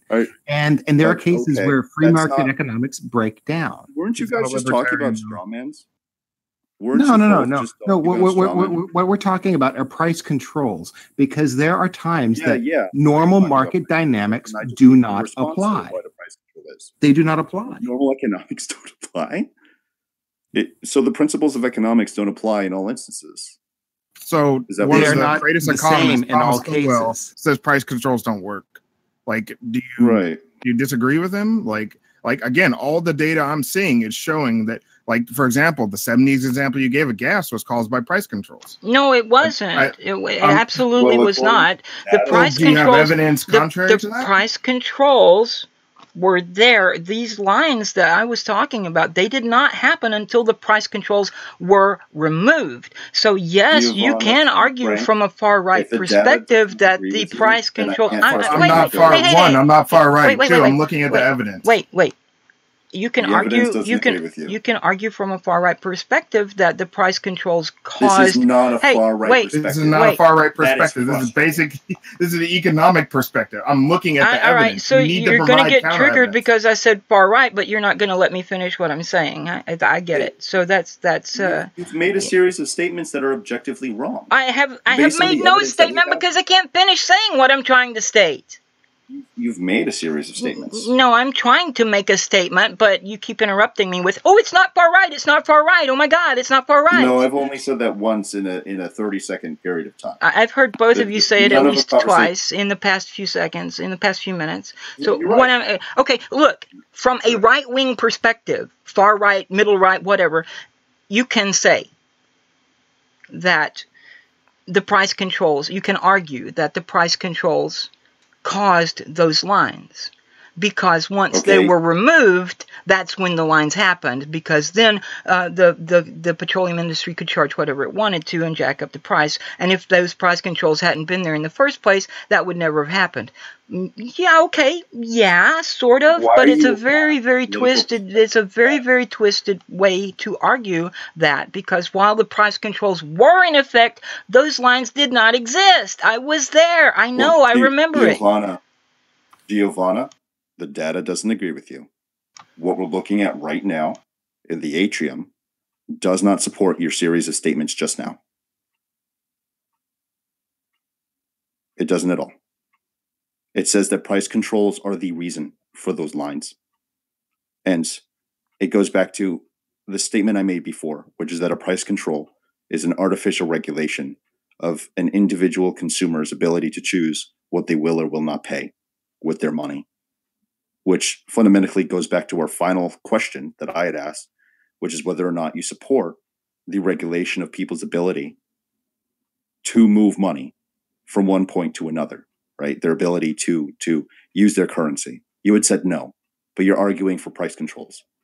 You're contradicting yourself. No, exactly not contradicting myself, and I'll tell you why. You absolutely are. No, I'm not, and I'll tell you why. And I will tell you why if you will let me speak, okay? Hey, let me answer your question. Let me answer you, okay? Well, you're accusing me of saying that I am contradicting. You're accusing me of contradicting myself because I said that I'm not opposed to allowing people to move their money around, but I am in support of price controls, and you're saying that is prohibiting people from moving their money around. No, it's prohibiting people from making the choice of what they are willing to pay and so forth and so on. Okay, I'm going to give you another example. In the county where I went to high school. Giovanna, I said, are you opposed to the artificial regulation of people's ability to move their currency? That they have already earned. That they have already earned. That they have already earned. That they have already earned. Please let me fucking clarify, because that's what you said at first. So if you want to move the goalposts now, we can do that. I'm not moving the goalpost. You're right. That is what I said, but that doesn't really change anything. Yeah, but it does. Because the consumer isn't they're not allowed moving to choose their what they buy. fucking. Look, it has nothing to do with them moving their money around. It has to do with them taking money from someone else. They're moving someone else's money into their pocket. That's what I'm objecting to. It has nothing to do with the consumer being able to choose what they'll buy. It really has nothing to do with that. Are they really not something to be considered in this instance? Or in any instance involving money? The person buying isn't someone to consider? Is that really what we're saying? No, that's not what I said at all. I find it incredible that you're actually even trying to make this argument, because it's not about what the customer is willing to pay. It's about what they have to pay, because that's what everybody's charging. Like I was about to give you an example from the county where I went to high school. There are a number of different gasoline stations there, okay? There, Shell, Skelly, Gulf, Exxon, Texaco, whatever, all these various different companies, but every one of those gas stations locally was charging the exact same price per gallon. And why was that? It was because they were price fixing. Well, so that means that anybody in that county, had no need to choose diddly squat. They were forced to pay what was being demanded. Fixing. What? Because collusion exists. Yes. I mean, why does OPEC operate? Yeah, because oligarchies exist primarily due to an artificial system set up so that they can exist. Oligarchies are not sustainable systems in a free market society, because consumers will pay. They're not. Libertarian economics, free market 101, there's competition until perfect equilibrium, blah, blah, blah, bullshit. Because you know what would have happened in the 1970s during these gas shortages is you would have had an increase in output from the Gulf providers, domestic providers, that would have, in theory, increased their supply and undercut those OPEC gouging prices. But yet we didn't see that happen. No, but we did see a series of state interventions. I mean, we're looking at the evidence right now of that state intervention in effect. So, you're right, that didn't happen. But we do have a series and a long history of American federal intervention to maintain the series of oligopolies that exist within the United States. I'm not denying that. I mean, the collusion between corporation and state is the root of all evil. I think we're in agreement upon that. I mean, I'm not anti-free market. I do think that. I'm sorry, I'm not anti-market. I do believe, though, that there are certain industries. I mean, we're not talking about the gaming industry here. We're talking about more fundamental drivers of an economy or an entire society standard of living that do require some constraints to prevent the sorts of exploitative. Wait, you're an econs. You've studied economics, and you think I have a degree in economics from a top 10 university. I studied under professors who sat on presidential committees. Series of goods that determine an economy. That's what you're saying right now, is that there's a fundamental series of goods that determine what an economy will work around. There are certain sets of goods that comprise increasing shares. And we had this discussion earlier. Right. But those goods are dependent on the local environment, that it isn't consistent unless it's something that you can find a person using in multiple areas due to trade and all that awesome shit. Like the market economy will make anything a product. Anything can be a product. They literally bottled fucking air and sold it in China. Like the argument you're making is basically deterministic. I'm really they bottled what you mentioned about China is a fantastic example because it touches on where there are things other than market efficiency that matter. Because unless you're going to buy your air in the future, okay, that this notion of the destruction of quote unquote commons, that there's no such thing as the public goods, there are no values other than market dynamics, is absolute bullshit. Well, sure, but we're not talking about those things in relation to economics. We're specifically talking about it within the frame of economics. Are we not? Am I on the wrong page? Did I join a different? I kind of think we're skirting around these same issues as to what is the value of the market relative to these other values. And this carries into issues regarding environmentalism. It carries into issues as to government intervention in markets at all. Leftist ideology versus absolute free market libertarian ideology. It carries into free trade pacts. And this as to the ability of certain corporations to bypass labor and environmental laws for their production to increase profit. It carries into whether or not the quote unquote free market should be intervened in when it comes to 6,000% increase in costs for certain healthcare products. Should there even be privatized healthcare in America versus, say, these other European nations? It carries into, these issues that we are discussing all circle around these very same themes, and they pop up in various venues of discussion.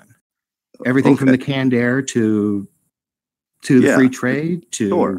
I think healthcare is not a bad example though, because that's a lot of bad example. I don't want to get into healthcare, but healthcare is kind of shifty.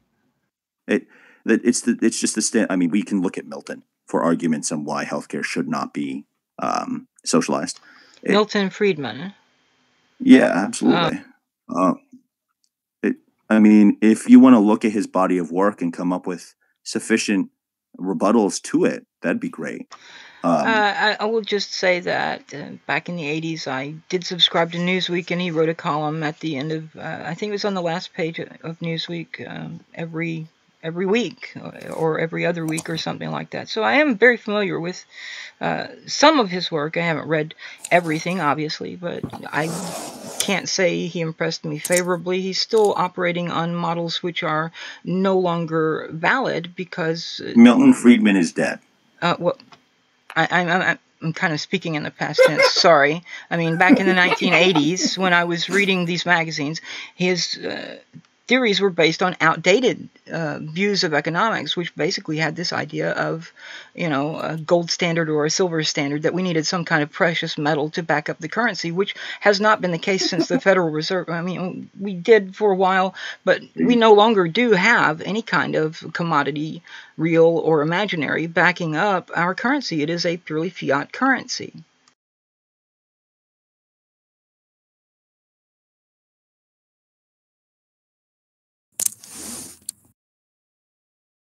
Is everyone there? Yeah. No. Oh, okay. Can you guys hear me? Yeah, we can. There's not enough time to go into the chaos of an unbacked fiat currency. But Bitcoin, one thing we all agree on, right? But that's part and part. That simply supports the idea, at least in part, of what Milton was arguing about. But getting back into this discussion in relation to economics, DG, I don't know how to pronounce your name. I'm a little tired. And Leovana, please pardon my tiredness, have argued about putting forward artificial regulations on economies and are talking about various concepts to protect on the basis that the economy could potentially hurt those things. There are certain values that do not add up in the market equation. And if they do, they are certainly not in the public interest. Like, well, if we're buying your canned air. External values, if we're considering external values, then we need to start considering the individuals who are operating and using this system. It's not as though the people that are doing business are just automaton. Okay, let me ask you about this then. Okay, so you're opposing any kind of artificial interference in the economy. I'm extremely I'm skeptical going to ask of it. you about. Wait. It. Let me ask my question then. Okay, so I'm going to guess that you maybe don't support the idea of a minimum wage either. I can say with full certainty that I do not, and explain why.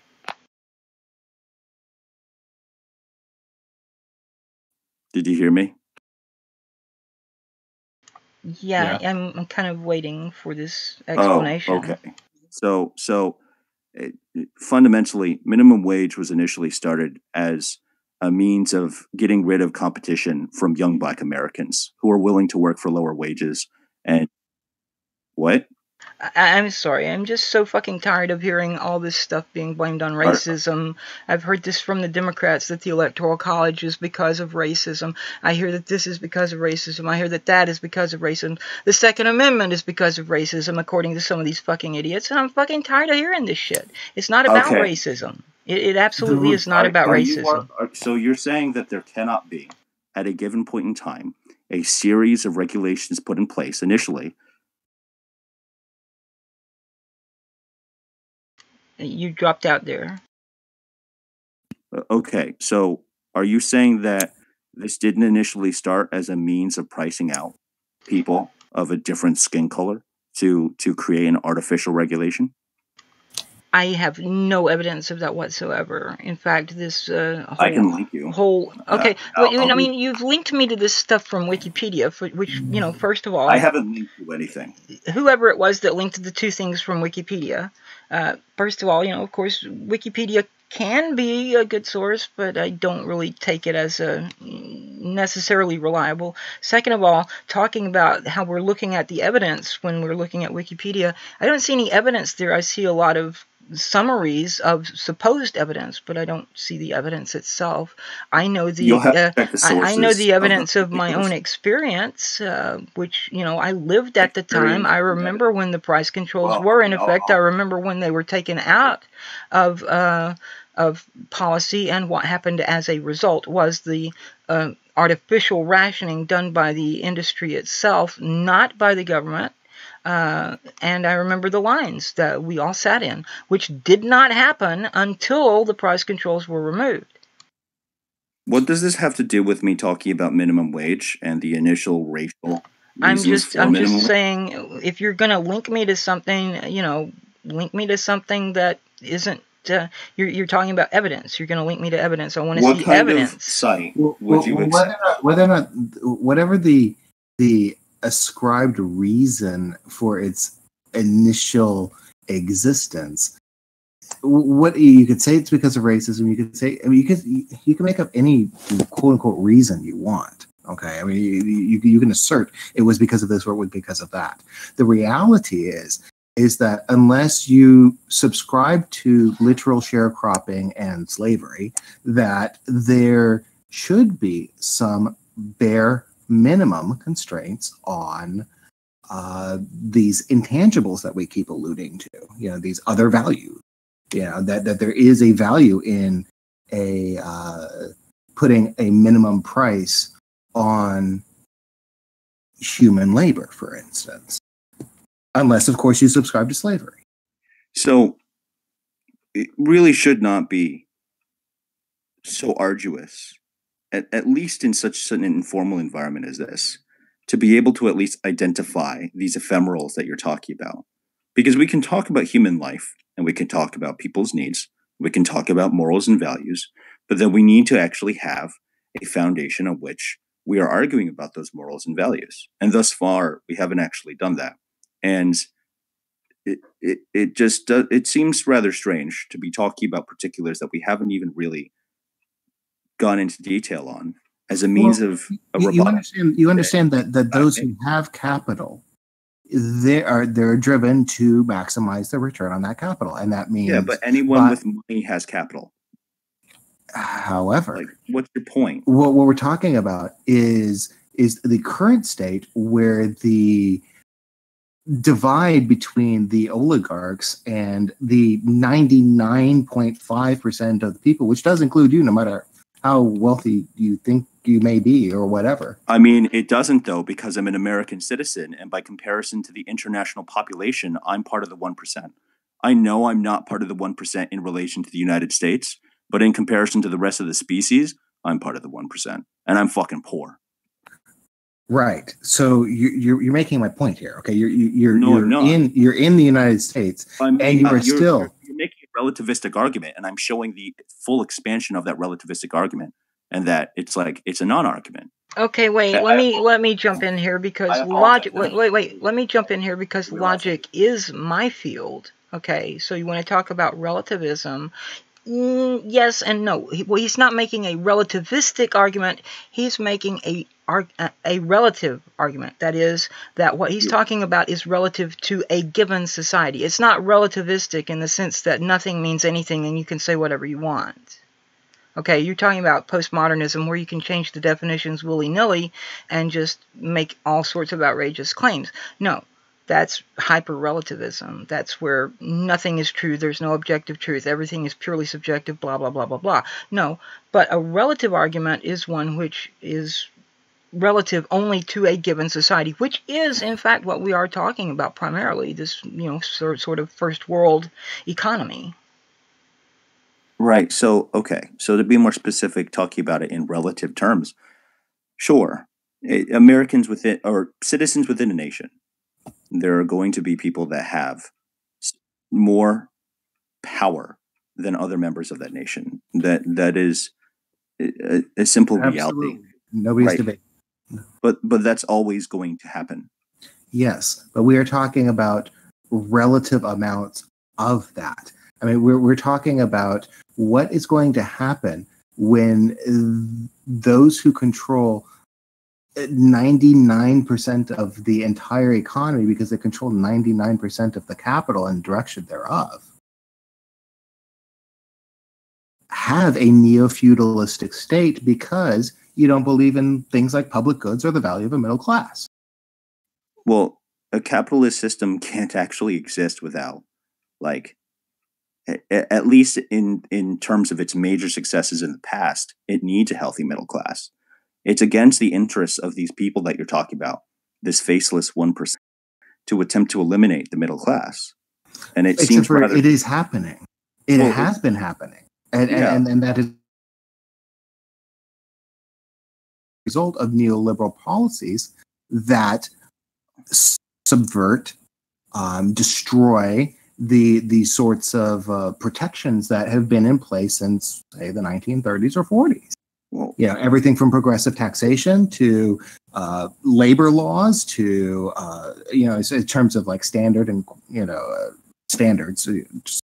The notion of a 2-day weekend, for instance, these are bare minimum protections that a society deems every human being should be entitled to. And unless you have these floors in place, they're not going to exist. I mean, you said every society. That's not really true. There's a variety of societies that have far fewer protections. God, I'm fucking tired. This has been quite a discussion. Indeed. The progressive argument. Are we only considering this within the framework of the United States, or are we considering this in relation to other nations on the planet? I think we are generally speaking about first world nations. So yes, other nations, but not all other nations, because it's a bit of a stretch to try to apply the same standards, say, to some third world country. Obviously, things are different, and that's why I pointed out that what David is saying is relative to first world countries. I mean, and there will be some variation between the various countries as well there, because, you know, each nation has its own sort of laws and policies in place. But as a general rule, we have a similar situation. But I mean, the things that we're talking about here, right? Like, even though we can talk about different standards of living, the nations are still going to affect one another. I mean, we look at the effect that, for example, legal immigration is having on the workforce, and the logical consequence of having more competition for a limited number of occupations, and the subsequent drop in wages. Correct. Result of that.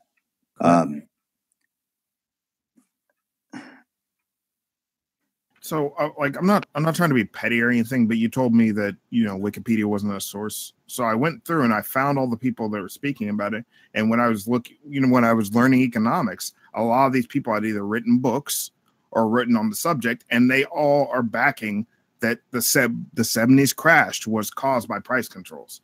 So I'm kind of wondering, are all these people just not credible? You know, people like Thomas Sowell. We're not discrediting. Okay, look. First of all, I'm gonna go to bed. Fuck. I need to get up in the morning. Go to bed, fucker. Let me just respond to that, because I believe that was directed to me. I didn't say Wikipedia is not a source. I said Wikipedia is, in some cases, very reliable, and in some cases not so reliable. So I don't generally regard it as a reliable source unless I have the time to actually examine a given article and its sources and so forth. I mean, you can take a list of sources and argue from them and make claims, but if you don't actually read the source itself and know what... I mean, a lot of people claim that, you know, Adam Smith, blah, blah, blah, blah, blah, but I doubt most of those people have actually read the entire Wealth of Nations. We're talking about, what's it, 4 or 5 volumes. I've got them here on my computer in PDF form. I have not read the entire thing, but I've read quite a bit of it. And Adam Smith was not this kind of predatory, free market, screw you if you don't got it, and we're going to make as much money as possible, and you can all be peasants. That's not what Adam Smith was about. Are these more libertarians or something saying that? I don't know exactly who the type. I mean, certainly it would be something that, in general, an objectivist might try to argue, but and the idea is basically that Adam Smith was a capitalist. And yes, but not quite this kind of let's go further and further and further and further to the right kind of capitalist, which eventually stops being a capitalist and becomes a corporatist or a fascist or you know, a state capitalist. And again, as long as we're talking about definitions of, you know, what a capitalist is or what a socialist is, again, it is important to point out that there are varying degrees of socialism. And as a matter of fact, you've had, you know, during the Russian Revolution, you had one set of socialists that were overthrown by the Marxists, and they are by the communists and the Mensheviks and the Bolsheviks, right?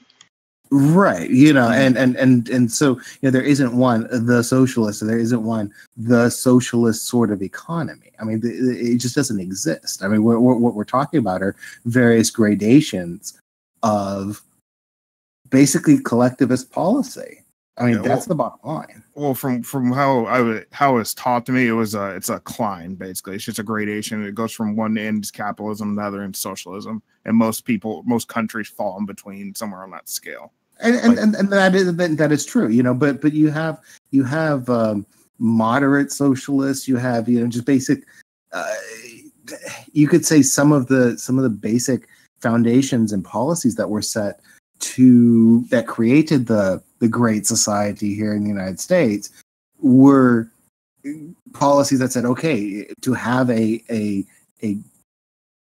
add value to the entire economy, it is valuable to class. It is valuable to have policies that support and create and sustain these other values. That's important. Just so you know, I am a social liberal, by the way. So yeah, which is kind of funny because I consider myself a progressive, but not even that much of a social liberal. I mean, not politically speaking. I mean, personally, I am, but I don't. As I said, I don't advocate all the social justice warrior Antifa nonsense. Yeah, nonsense. No, I have a very low tolerance for people that have to use violence to get across their. Well, I was telling Olivia not too long ago. This whole charade is either one, a Democratic Party prop to label anyone on the Republican Party or a Trump supporter as a de facto Nazi, and therefore they are the heroes and anti-fascists, to frame up this kind of good cop, bad cop political posturing, or they're actual communists. And I do mean that in the historical vein of Antifa, which was aligned with the Communist Party of Germany in 1930, and either one is not particularly progressive. Like there is somewhere that does not, there is somewhere between those two things, it's either a prop of the Democratic Party just looking to, anti-Trump grandstanding, or they are bona fide communists, which I don't particularly consider progressive. Well, most of my knowledge of Antifa was it's from Italy, so it's actually the start of Antifa. Okay, well, as far as Italy, and here again, I do have a little bit of knowledge of Italy. There is a guy, or was a guy, I think he's dead now, by the name of Ennio Flaiano, and he said in Italy, and I'm translating from Italian in my head. In Italy, the fascists divide themselves into two categories: the fascists and the anti-fascists. I think you're going to find with David and myself in particular, and quite a few of other progressives in our acquaintance, we don't support Antifa. We're not about using violence as a first resort for anything. I don't think that violence is a political tactic. It's a way of stopping any kind of debate or argumentation. It's not, there's a logical fallacy called argumentum ad baculum, which means appeal to the stick. Or it's, that's the literal meaning. What we usually say in English is appeal to force. It's like, you're either going to do what I say or I'm going to kick your ass. That kind of thing. That's not how you conduct yourself in logic. Yeah, unfortunately, a lot of them think might makes right is actually the way to go. Yeah, I've had these arguments. Oh, it absolutely. Doesn't go anywhere. And you know what? What's really funny, again, coming from a couple of self-identified true progressives here, that is communism, Marxist, Leninist. Again, if you study what actually happened in the revolution of 1917 in Russia, you had a group of moderate socialists that established a democratic, society after they took down the Tsar.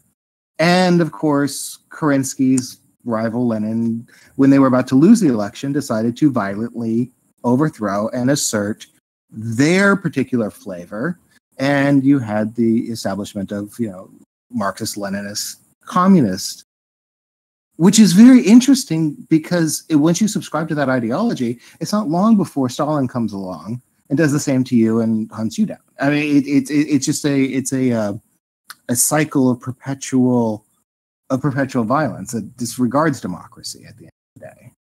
Well, I mean, yeah, kulaks, NKVD.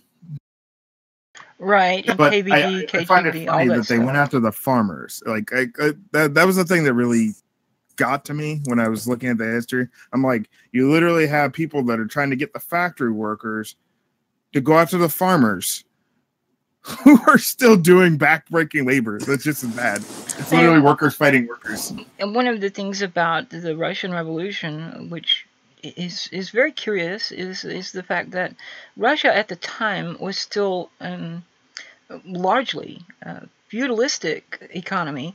It was somewhere in between. It was in the stages of turning into a capitalist society, but it was still, throughout vast swaths of the country, it was still a very feudal economy. So you had basically serfs working on large farms that were owned by aristocracy. When Marx wrote Das Kapital, he did not envision a communist revolution occurring in a place like that. His idea was that it would happen in a place like Germany, which was already very heavily industrialized and so forth. And yes, I have great sympathies for farming. I've done farming myself. I was in FFA when I was in high school.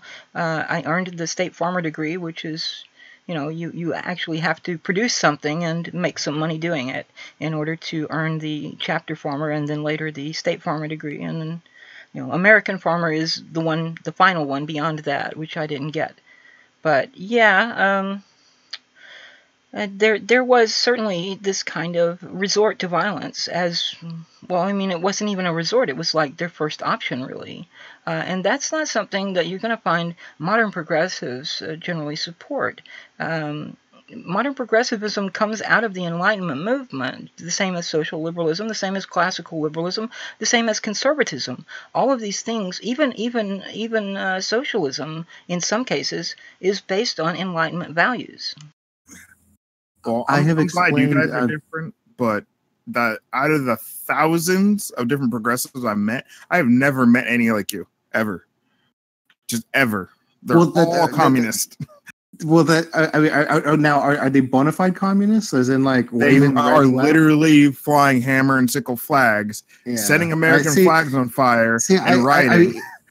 I've tried to explain to some progressives who I would say are anti-Trump, Antifa sympathizers that in the history of American progressivism for the last 100 years, communism does not register. It is outside the democratic experience. It is outside American democracy. It does subscribe to these sorts of violent screw what you think, screw the market, screw these other values, and we will just punch a Nazi or we will just overthrow the Democrat. It is those values in practice, and I don't particularly find that communists, that there's anything progressive about communists, in the truest sense of the word. Well, I mean, it's like they call themselves liberal. They're not liberals at all. But just by saying this, you are now right wing. Well, it wouldn't be the first time that a liberal or a Democrat has called a green or a progressive a fascist Nazi or fascist agent of the right wing. As a matter of fact, that's not the first time this has happened either. In 1930s Germany, the anti-fascist action, the Communist Party of Germany spent more time attacking the Social Democrats than the Nazis. The Weimar and then the Communist Party and the SDAP fighting, right? Like, and according to these guys, anything to the right of Lenin is a fascist. And well, it's not just anything to the right. It's basically anyone who disagrees with them, even mildly. I mean, like they attack people who are further left than them, actually, just because those people don't support their violence and their propensity to label anyone who disagrees with them as a fascist. That's one of the great issues with Antifa in America today. I mean, there was an Antifa before in history that actually did fight fascists and also in some cases did, as David described, what the Antifa people are doing in America today, which is to attack anyone basically who doesn't share their particular agenda, if you will. Well, and that's rooted in Lenin and Trotsky overthrowing Kerensky. You know, they had already succeeded in the Russian Revolution. But that faction was about to lose an election. And so instead they overthrew the Menshevik white light social democrats to establish their communist totalitarian state. You know, it's rooted in the same ideology throughout the last century, you know, and I personally just don't see anything progressive about that. Yeah, did you ever watch maybe Hogan's Heroes? Oh, I caught a little bit of it, but I was a little bit young. There is a woman, an actress, who appears quite often in the show. I mean, she's sort of a semi-regular, and they call her that Russian woman. I don't know that they ever actually gave her a name in the show. She's always just the Russian woman, and she has various covers. She's obviously some kind of agent of the Soviet Union, supposedly. But when she talks with Hogan, for example, she identifies herself as a white Russian, and what she means is she's a Menshevik. Okay, the white Russians were the Mensheviks, and the red Russians were the Bolsheviks. Right. Yeah, I mean, everywhere that red flag has been flown, that ideology has been the dominant ideology.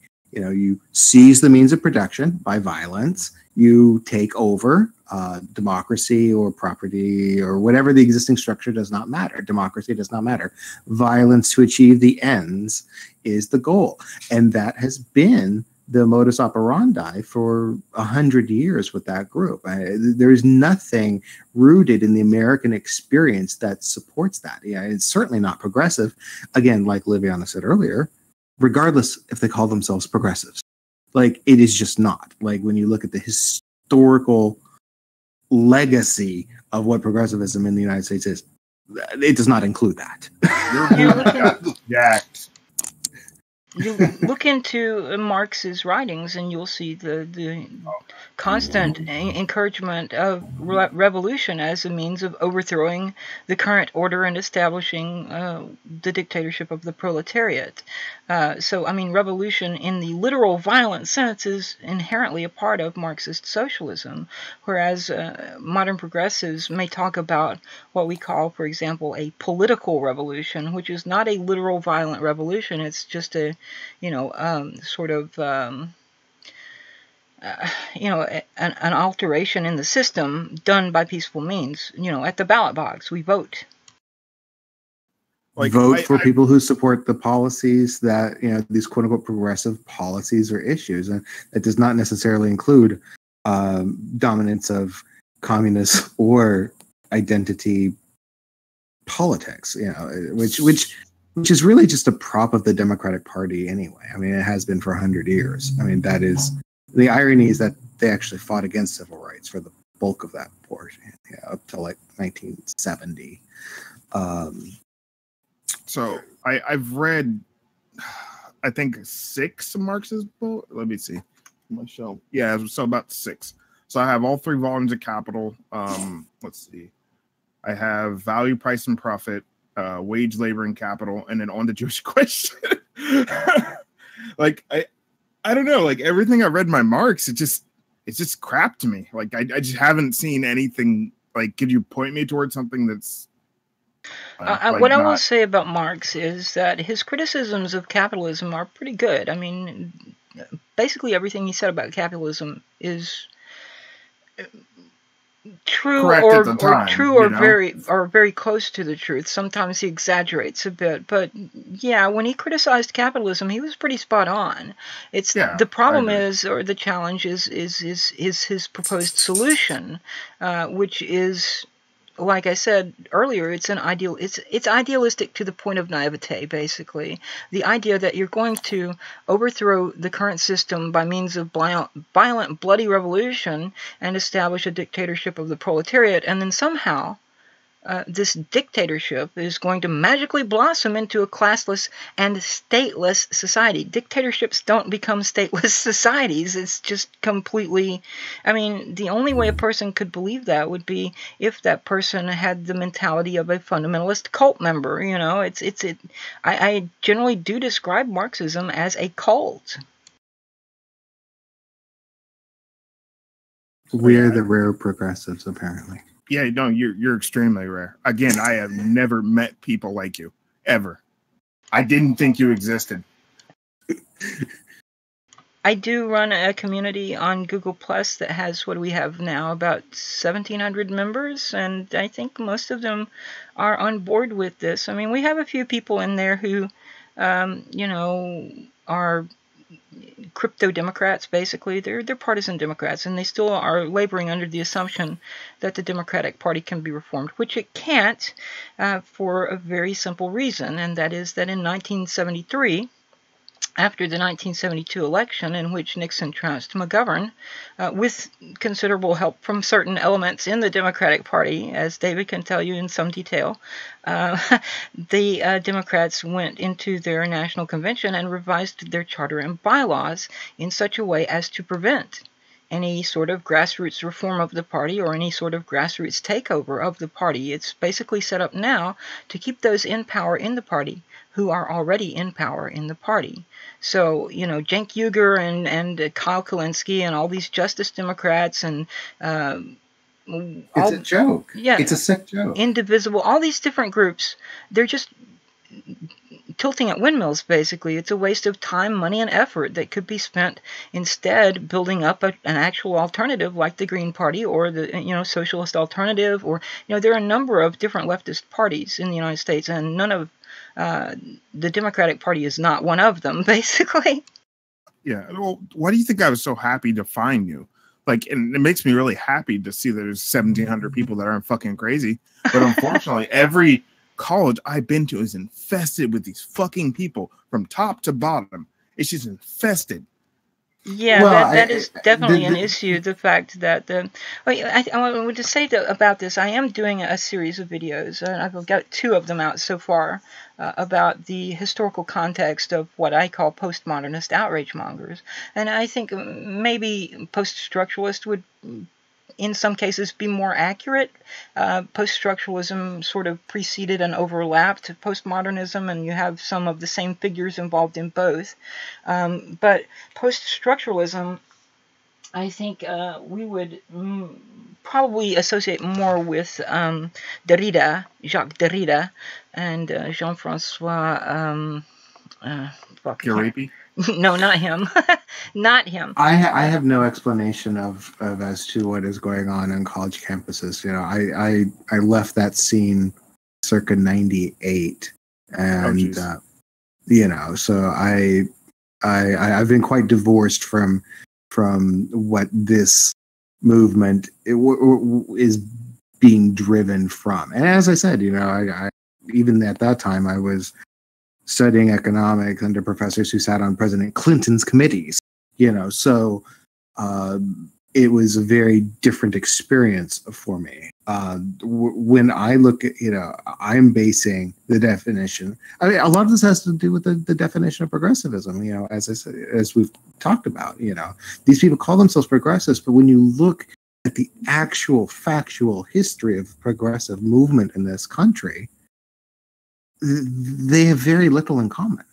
Oh, I think you're in the same position that a lot of liberals are in. We're having to fight background for our terms, and you guys are in an uphill fight, but you're going to need to fight the fight. It's the same issue we're having. There's a lot of people calling themselves liberals, but they don't even they don't even believe in human rights most of the time. It's the most ridiculous thing. And right, and that is also the product of this post-structuralist and it's not really accurate to call these people postmodernist or post-structuralist. It would be more accurate to say inspired by postmodernism and post-structuralism. But if post-structuralist would already be post-structuralist outrage mongers - historical context. That would be a very long title for a video. So I shorten, just postmodernist outrage mongers historical context, part A, part B, whatever. But even that it would be inaccurate, because it would have to be post-structuralist and postmodernist inspired outrage mongers historical context, part whatever. But you're getting into character limits on the titles of the videos, and also the fact that the full title won't show up if it's beyond a certain limit, even if you can make it longer.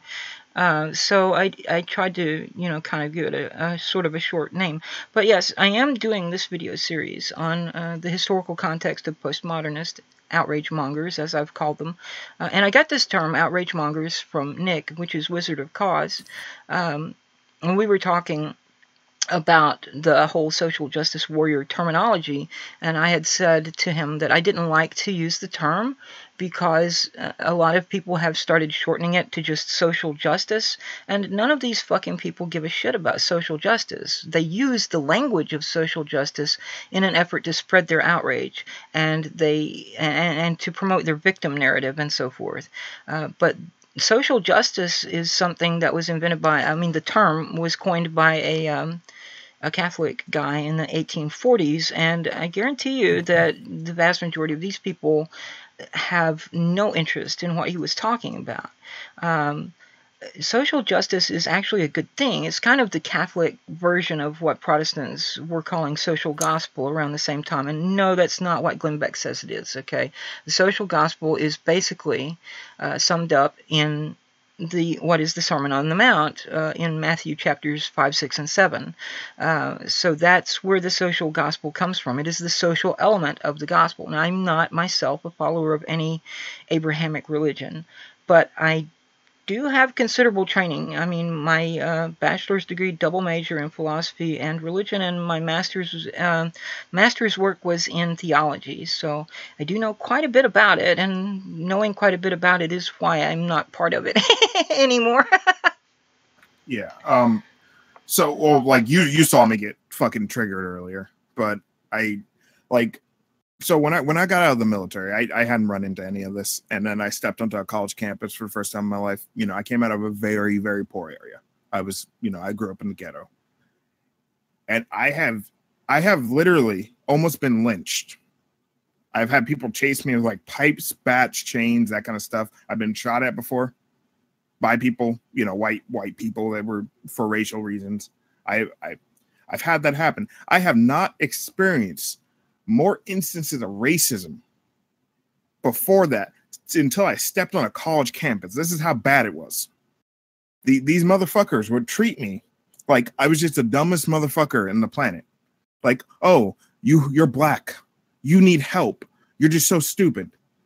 I have a 135 IQ. I'm smarter than most people in the room. It frustrated the hell out of me. It just made me angry. Yeah. I hate these people. I really do hate third wave feminists. I really do. I hate them.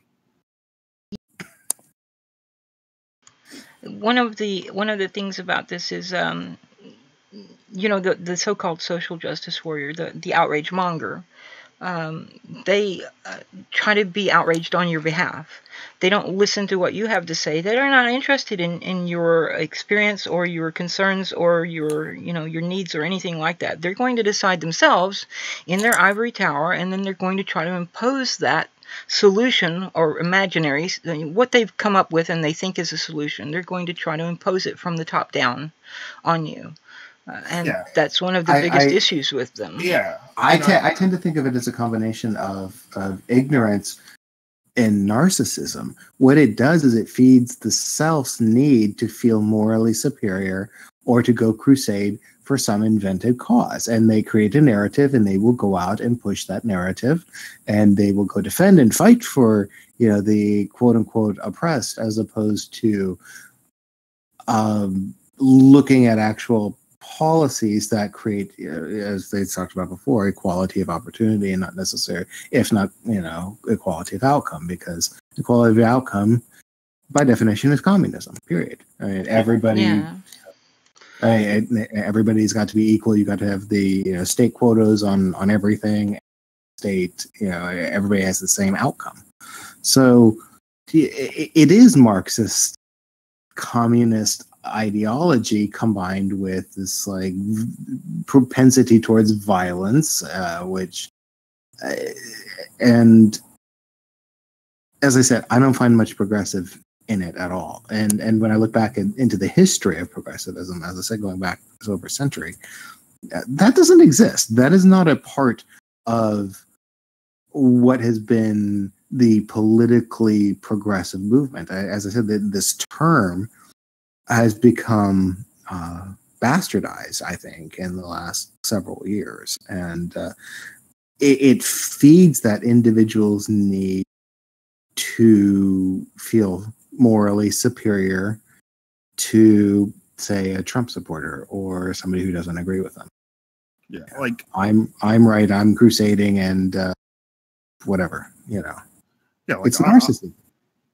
Like honestly, like people like Christina Hoff Sommers have been great because hearing her perspective from having been inside academia for a lot long and her basically getting blacklisted in academia because she had the same views as you guys, and these people just basically kicking her out. They're like, your views are ridiculous. You're not following this. We're actually progressives. You're right wing.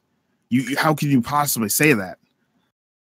Like the Communist Party in Germany called the STP fascists. I mean, what else can I say? The Marxist-Leninists overthrew Kerensky when they were going to lose. I mean, it's the same story over and over and over and over and over again. And the true progressives who believe in democracy, who believe in social programs, who believe in democratic reforms, public goods, aren't Marxist enough for them, so they become the enemy as well. I do want to point out that if you keep saying true progressives, you're going to be accused of no true Scotsman fallacy, and that's not really what's going on here. The fact is, and let me get back to Derrida, the guy who was one of the early founders of the post-structuralist movement in philosophy. Derrida was a nominalist, and that is a metaphysical term. And metaphysics is one of the branches of philosophy. So if you're constructing a systematic philosophy, you do it in a certain order. You start off with ontology, which is about being and essence and existence and actuality and reality and stuff like that. Then you build on top of that metaphysics, which is more sort of applied ontology, which deals more with what is the nature of reality. Are there universals? If so, do they have an independent objective existence? Do they exist only in the particulars in which they inhere? Are they just names? And so forth and so on. Then you move to epistemology, then aesthetics, then ethics, then politics.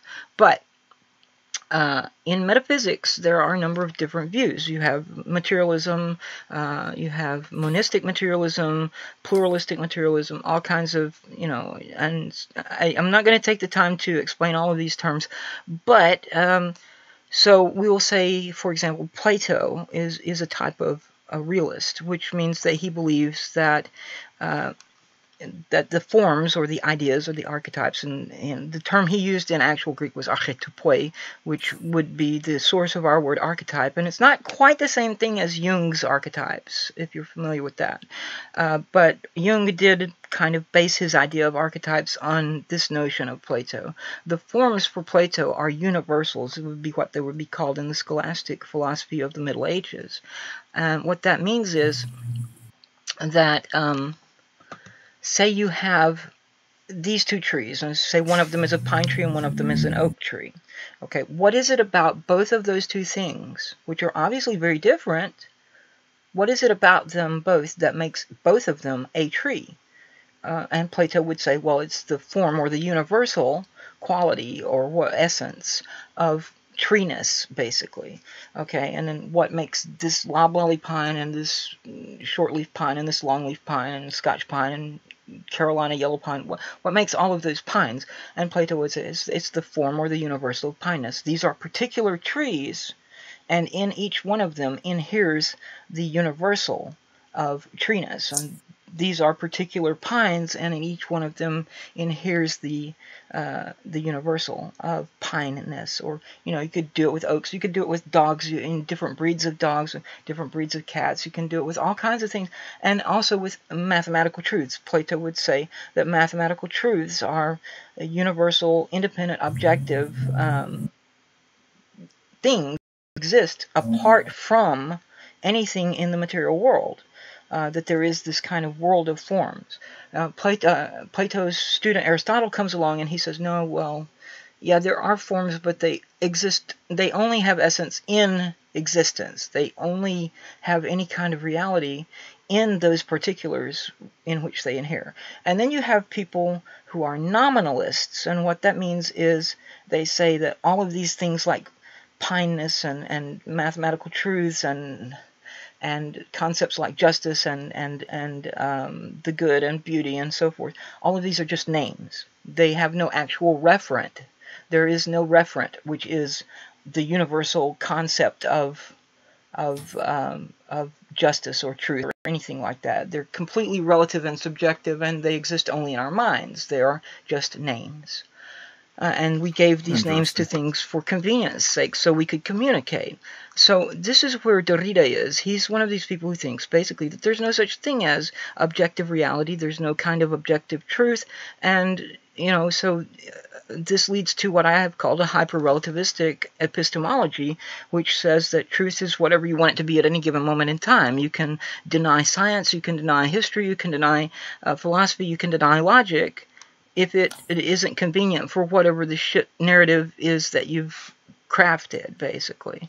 And so that's one of the biggest inspirations on the outrage monger culture that you have among these people. Like most of your well-known are the third wave feminists who get the attention from the press, basically, and some of the the Tumblr feminists and the Twitter feminists. Now they're not all like that. There are third wave feminists who are sane, but you don't hear as much about them because normal things don't sell newspapers, right? They don't get good ratings on the cable news network and stuff like that. So you don't hear about the more sort of mainstream feminists. Just like in the second wave movement, you would hear more often about the lunatic fringe of the second wave feminists, were people like Equality Now, with an exclamation point after the now. That was the name of the organization, and they were a bunch of neurotic harpies, basically neurotic harpies who went around claiming that pornography is inherently oppressive to women, that they were basically, I've described them occasionally as androphobic and erotophobic. They were men hate sex haters, basically, and so they were opposed to sex workers, strippers, prostitutes, pornography, starlets, and so forth. This to them was all some kind of oppression or misogyny or whatever. But that sort of person was the person that you would hear about in the news back in the 80s, for example, before the third wave feminists got their thing going on. And I really believe that a lot of the third wave feminists have looked back to those people who got attention, and they've taken their inspiration from them rather than paying attention to mainstream second wave feminists like Christina Hoff Sommers. You mentioned Christina Hoff Sommers, Camille Paglia, yeah, and I would even include Xaviera Hollander, who was the happy hooker who used to write a column for Penthouse. Yeah, in that, I mean, if you talk to some of the older second wave feminists, you'll hear people like Nichelle Nichols, who played Lieutenant Uhura in the original Star Trek, and she'll tell you up front, whenever you start criticizing the miniskirt uniform that she wore, honey, the miniskirt was a symbol of women's liberation. It wasn't about objectifying, and this is something I think a lot of these more extreme third wave feminists have missed. They don't seem to understand that women dress for ourselves, and if we're dressing for anyone else, it's usually other women. Don't forget Ayn Rand. They I wouldn't include Ayn Rand in anything except she's I've described her as someone with a damaged personality disorder. She's a person who carried a lot of emotional baggage around with her, and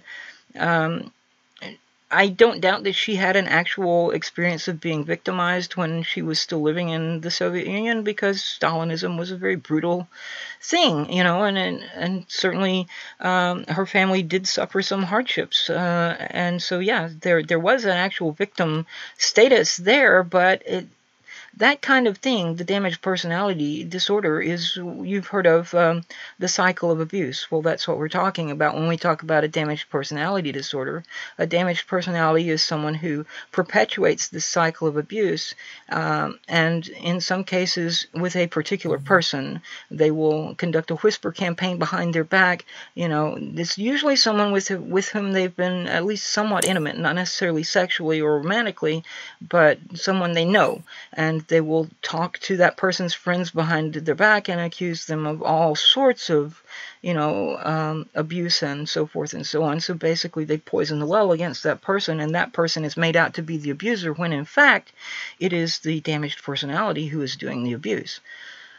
But yeah, it was because of that kind of emotional baggage and that hang-up that she had over what she had experienced under Stalinist Russia, that she would not look at leftism honestly, and kind of went into a complete reaction against anything on the left, and went kind of like in the opposite direction as far as she could get. Yeah. The reason I like her is, like, you know, obviously I don't agree with everything she says, but some of her criticisms are relevant, and the fact that she makes the reactionaries, you called, like, are the outrage mongers, as you call them, yeah, they get so mad at her. They hate her because she's correct about some things, and she needles them. So they hate her. They absolutely hate her. You bring her up, you will never see so many people just like have seizures. Yeah. Well, so so you have kind of directed me back to what I started talking about before I went off on the so there were second wave feminists who were more mainstream, who were, you know, they were sex positive, they were not man haters, they weren't about you know, changing, basically turning oppression upside down, where the oppressed become the oppressors, which is what you see with a lot of these outrage mongers today. That's the whole thing, you know. We don't really want to get rid of the system so much as we want to turn it upside down, so that we who were oppressed can now get back at those who were oppressing us. Even if any given individual was not him or herself oppressing us, but they are, you know, white, male, cisgender, heterosexual, and therefore they benefit from blah, blah, blah, white supremacy, blah, blah, blah, and so we want to, you know, we want to oppress them now. And that's not really a rational or healthy way of looking at anything. But yeah, the outrage mongers, part of their deal is this kind of hyper-relativistic epistemology based on a nominalistic metaphysic, which was Derrida's perspective, and then along came postmodernism with people like Michel Foucault. And you can kind of say Foucault was in both of those camps, and maybe even Derrida was in both of those camps. Foucault, at one point, when was accused of being a postmodernist, was perplexed by this and asked, what is a postmodernist? What is postmodernism? So I don't know what he considered himself, but yeah.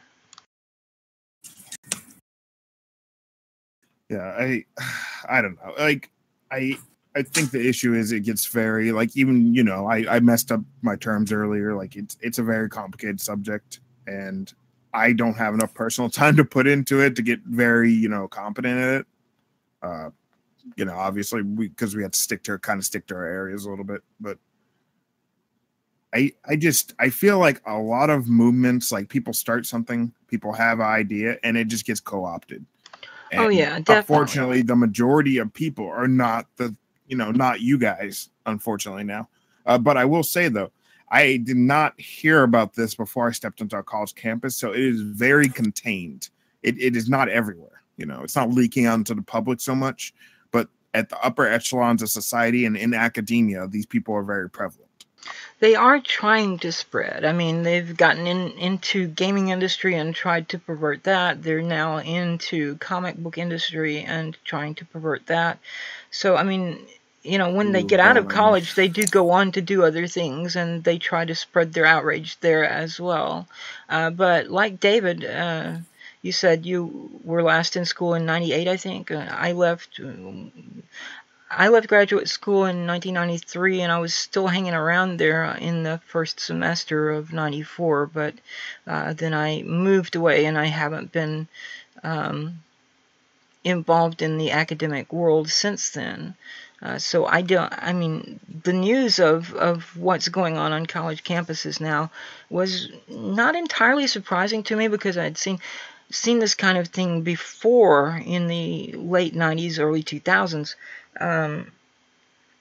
But at that time, it was about political correctness. Now, political correctness has a long history, and it does go back to Marxism ultimately. But what happened in the late 80s or so in America was something a little bit different.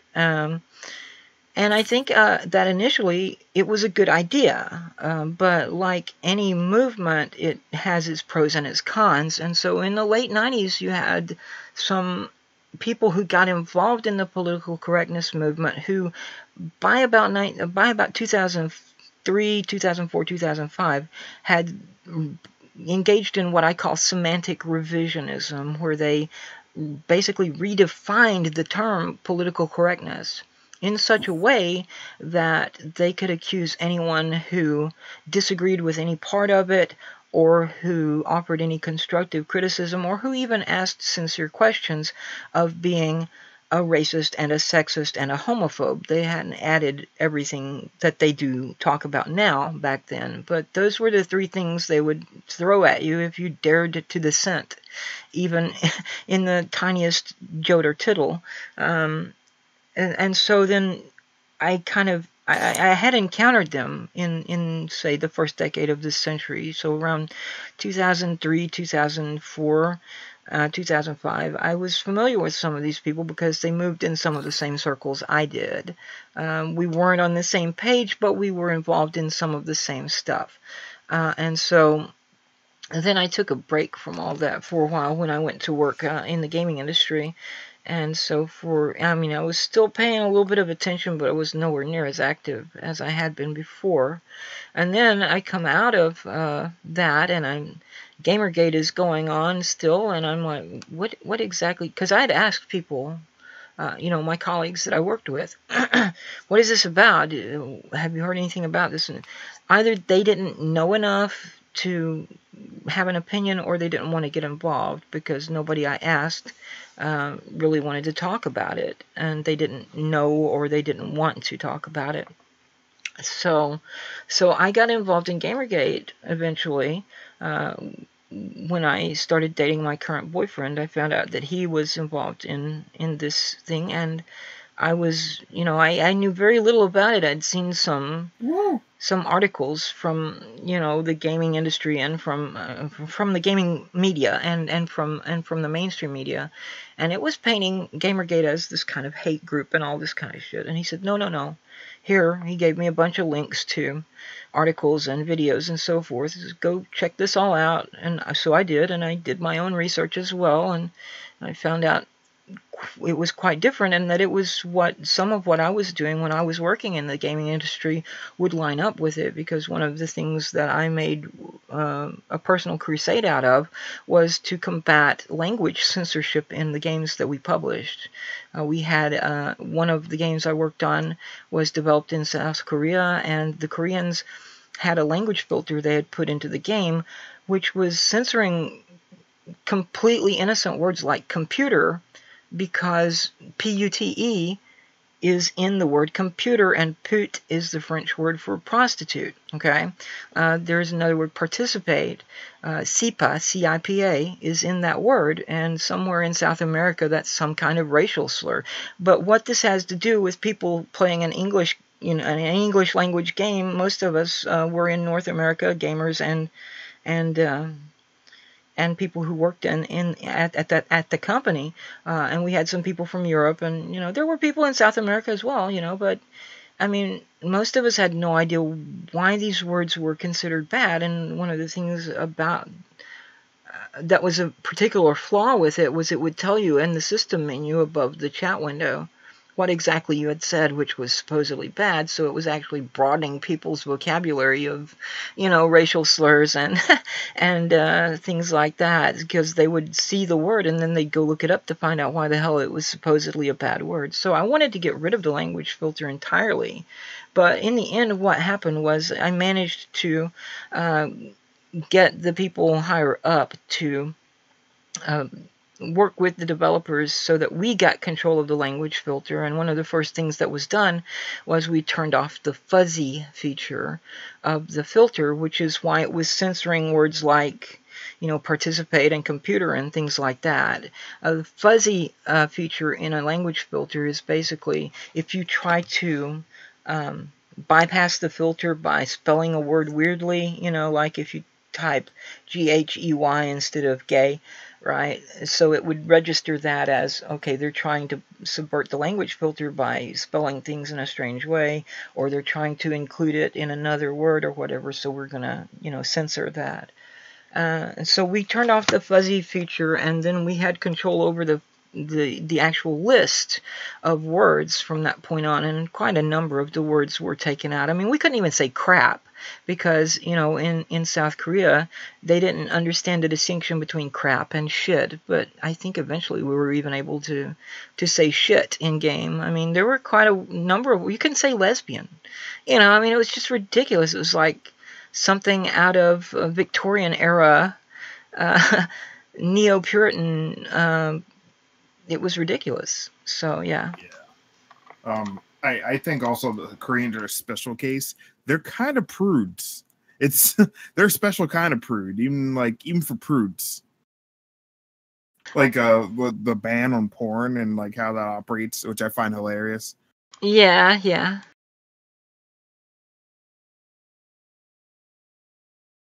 I don't know. Korea's weird. Korea's super weird.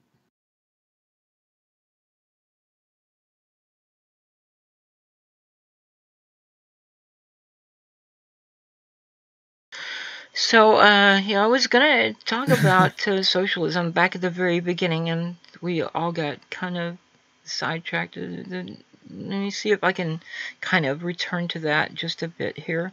I've talked about socialism a bit in some of my videos, but I've never dedicated an entire video to the subject of Marxism or any other kind of socialism. But like I said, there are many kinds of socialism.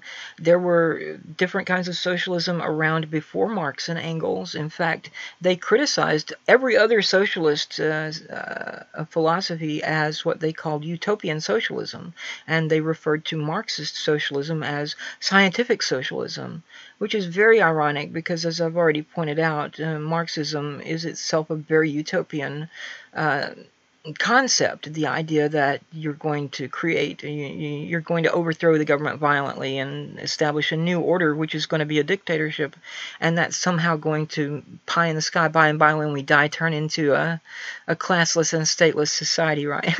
But you know, that sounds pretty utopian to me. But yeah, there are a number of different kinds of socialism before, during, and after Marx and Engels. So we still have a variety of types of socialism today. We've got, you know, eco-socialism, democratic socialism, which actually comes out of Marxism, but it's different. And you know, anarcho-syndicalism and a variety of different things. And the one which I myself support, which is Cooperative Commonwealth. But I also, you know, I'm kind of an eco-socialist as well. As you might expect. I mean, David and I are both members of the Green Party, so, I mean, you might expect us to be in favor of ecology. But, yeah, the Cooperative Commonwealth idea does not, you know, you still engage in trade.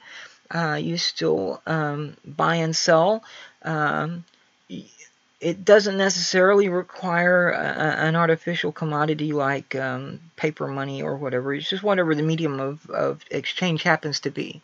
I mean, so you could theoretically base your buying and selling on precious metals, you know, mint coins out of precious metals or whatever. You know, you could do it with Bitcoin or any kind of thing that is considered to be valuable.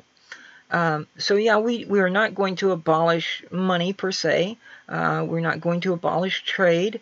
We do believe that there need to be some regulations on industry, because otherwise they will exploit the workers, they will exploit the environment, and so forth and so on. I mean, you've got people in some industries who don't understand that you can't just clear cut everything and then go back and plant only pine trees and have the ecosystem survive. We don't have gray squirrels. If you go east of the Mississippi, the gray squirrel is extinct in most places. There may be a few, you know, like state parks and places like that where you'll still find gray squirrels. But for the most part, you've only got red squirrels over there. So you go west of the Mississippi, you'll still find some gray squirrels. But as people go in, clear cut all the pine down to make it into, you know, the timber. They cut down the timber and, you know, cart it off to the lumber mill and have it made into, you know, 2x4s and whatever. But they also will bulldoze over all the old growth hardwood. And then when they come back to replant stuff, they only replant pine. So they're creating an artificial ecosystem, and it's actually one of the things that has been contributing to climate change. There's a story that was told of a guy in France who the woodland had been cut down, and the environment there had changed significantly. They were experiencing droughts and more often than they had in the past, and all kinds of changes to their environment. And this guy would just walk around for decades and plant acorns. And when the new woodland grew up as a result of his planting of acorns, the climate changed again, and you started having rain more often and stuff like that. And, you know, that may be a case of the fallacy of post hoc ergo propter hoc, which means after this, therefore because of this. But, you know, there is some evidence that supports the idea that, you know, there is some interaction between the type of plants you have growing in an area and, you know, the fact that it will produce moisture, more moisture to be, what do you call it, evaporated into the atmosphere and then come back down as rain. And stuff like that. But yeah, so for Cooperative Commonwealth, the ideal is basically that businesses are run as cooperatives. That is, the people who work there own and control the business. And there's nothing anti-hierarchical about this either. There has to be a hierarchy. Hierarchy is actually natural. But as long as it's natural, it's okay. If it's something artificial where you've got some clusterfuck who comes in and starts trying to run everything based on, you know, I'm going to drive everything into the ground and suck as much money out of it as possible while I still can, and then sell it off when it's basically a failing company. Yeah, that's a totally different thing. When you have people who actually understand the work, who have done the work, and they have training and experience, those are the people who should be put into positions of management, because they know what can be done and what can't be done, and they're not going to establish artificial quotas for, you know, you've got to do this many, we've got to increase our production, blah, blah, blah, blah, blah. You understand that there's only so much that the people working there can do. And anything more than that, you're just going to wear them all out and have to train new people more often, because these are going to get, you know, injuries, and they're going to wear their bones down from slaving away on an assembly line and things like that. So you want someone running the company who understands how the work is done and what can be done and what would be too much to ask and things like that. And And yeah, you can send them off to get additional training too. There's no problem with that. But as far as just pulling someone out of, a recent, fresh out of graduate school person with a master's in business administration who's never worked in the industry and has no idea what the fuck they're doing, how it's done, what can or can't be done, that's not a good idea, So, and also, let's see, there's also... I actually have a good example of that. The last job I worked before I went to school was for a Fortune 5000 company. So this company, one of the things they did is the hiring manager who worked for HR did not do the main hiring. What he did is he let the department managers, the head of each department, be responsible for the hiring of the people in their departments. So that meant that the person heading the department had experience, knew how the department worked, knew their field extremely well, because they hired competent people, as department managers. And then because of that, you had good quality employees. Most of the top companies, I don't believe they get there by being incompetent. Most of them have these type of systems set up. And for example, the CEOs, I had never seen this before because I hadn't worked in a big company before, but they would come down every day and walk the floors and talk to the employees. They would see what's going on with their employees. They would see what was going on with the company. And it was really impressive. And I understand why a lot of the top companies go to the top and stay at the top. It's similar in places like Microsoft, Amazon, different companies like that. Because you have that same feeling, It may not be owned by the employees as much, but the people at the top realize where their place is and what they need to do. And then companies you see failing are the companies that fail to do that. Or companies that forget that they need to do that.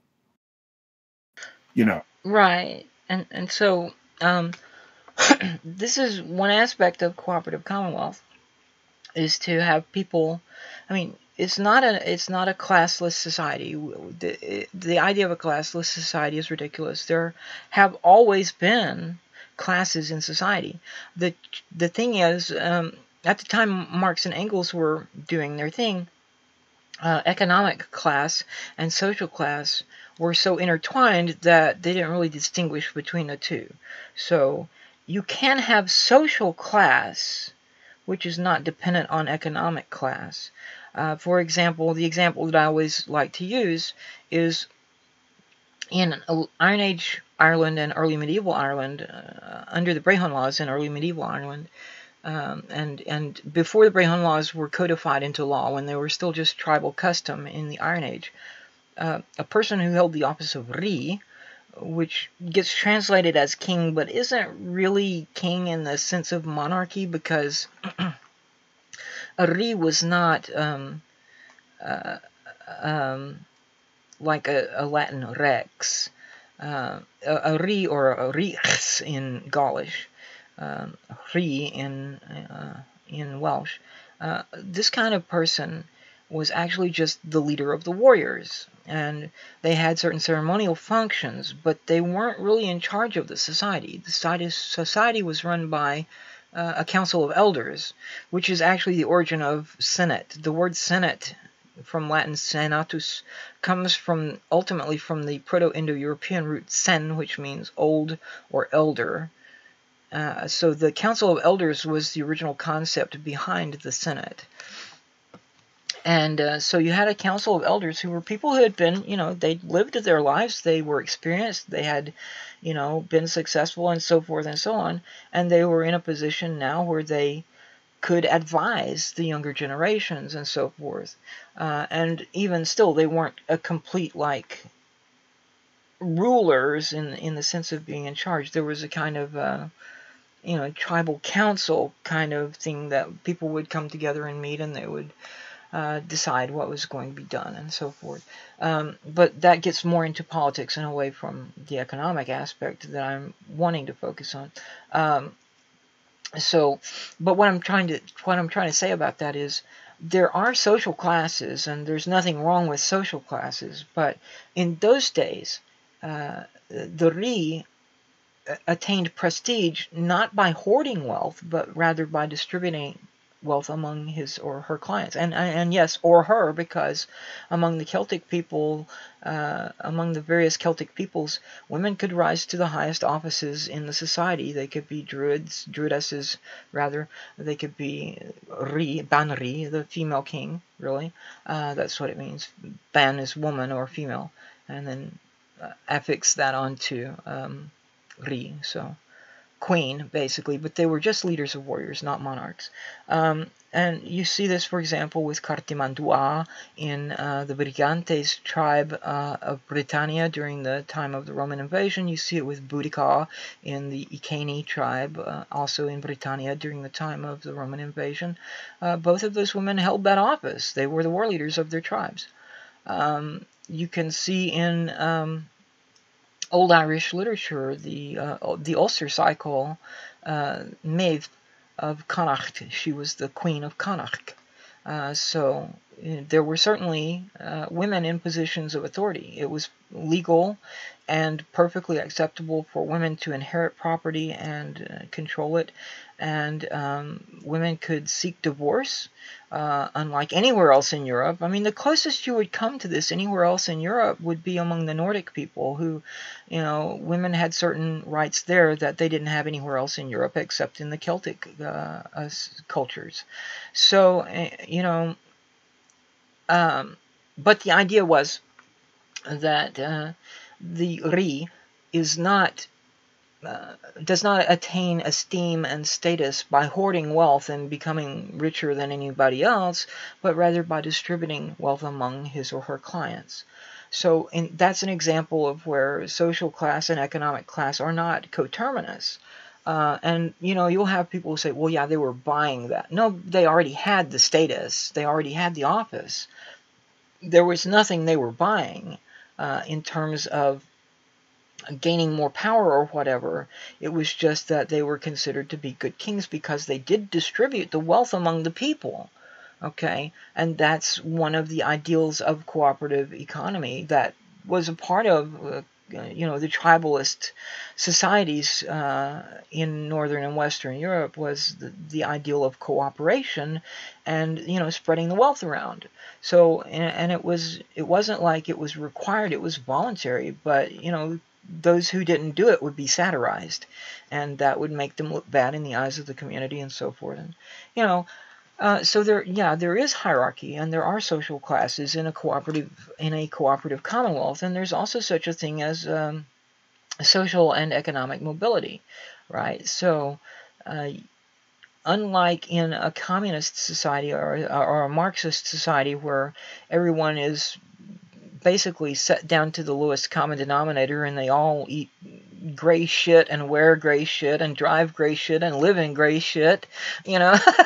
And I love gray. It's one of my favorite colors, but still, you know, you get the point that I'm making. It's all kind of drab and tasteless, and you know, that doesn't exist in a cooperative commonwealth because no one is held down to the same, you know, everything has to be equal among everyone. You have the equality of opportunity, and what you do with your opportunity then determines, you know, how your outcome, you know.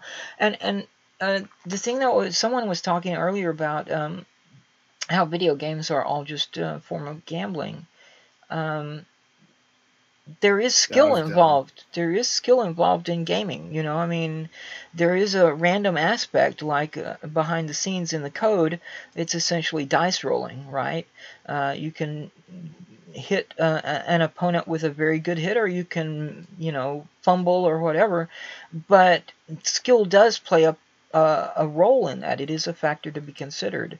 And I think really the only way you can talk about video games as a form of gambling is when you talk about things like loot boxes and spin the wheel and see what you win and that kind of stuff.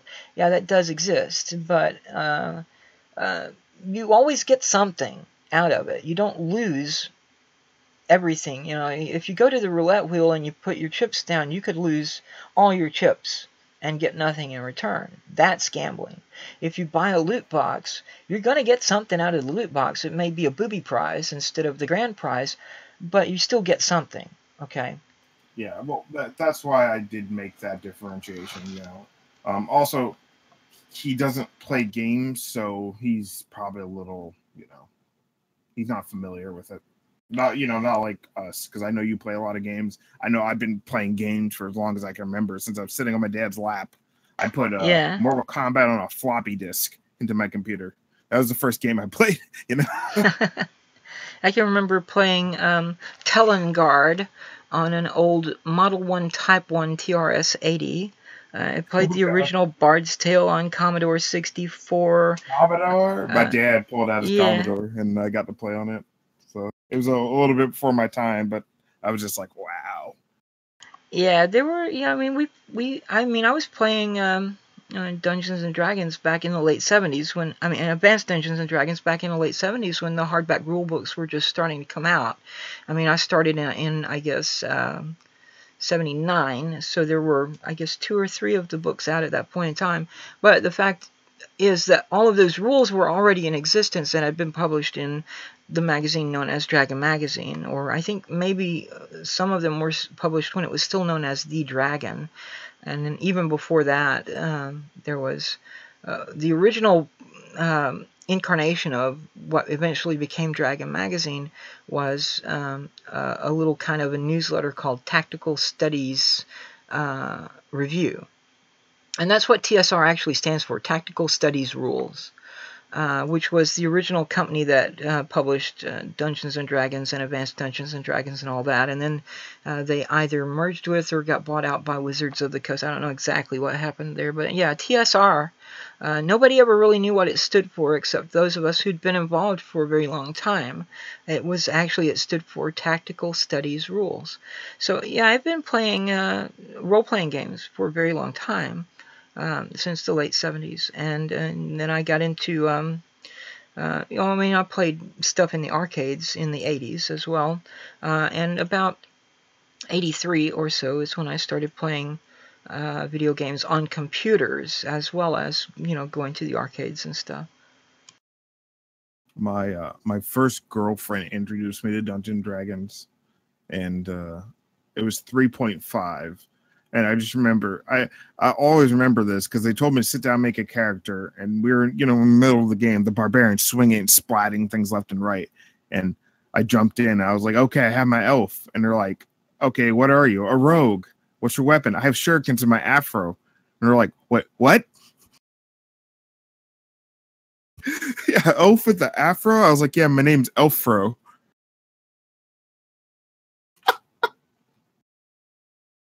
It was painful as it sounded. That's pretty wild, yeah. Let's see. I've had, oh God, I don't even remember.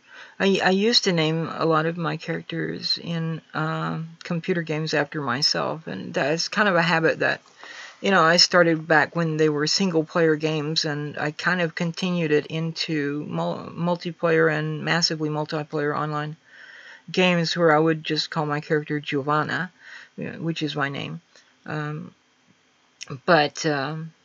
Yeah, I did also have, if I would have more than one character in a game, I obviously had to give another character a different name. So I had, let's see, there was, I gave one my nickname, which was Gigi, and that is not actually a nickname for Giovanna. In Italy, if you call someone Gigi, that's actually short for Giorgio, which is a guy's name. In Italy, if your name is Giovanna, they will call you either Joe or Jova or Vanna. So that's, like Vanna White, that Vanna or Vanna. Let's see. When I started playing Star Trek Online, of course, I started giving names to my characters based on the languages of the people they were. Like my Vulcan has a name based on Vulcan stuff, and my Romulans are all named with Romulan names. A couple of them I made up myself, but they follow Romulan naming conventions. I don't know. I played male characters occasionally too. I had a priest, a cleric, back in AD&D. It wasn't my first character. I can't remember my first character's name now. But my second character was Dexterus the Third, and he was a cleric of shit. I don't remember now who.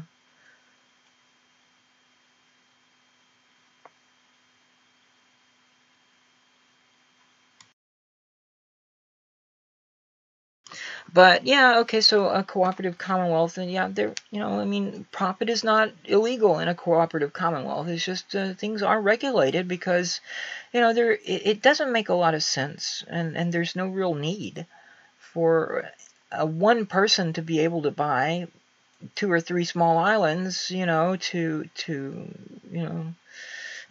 when anyone else in the society is starving. It's just not just.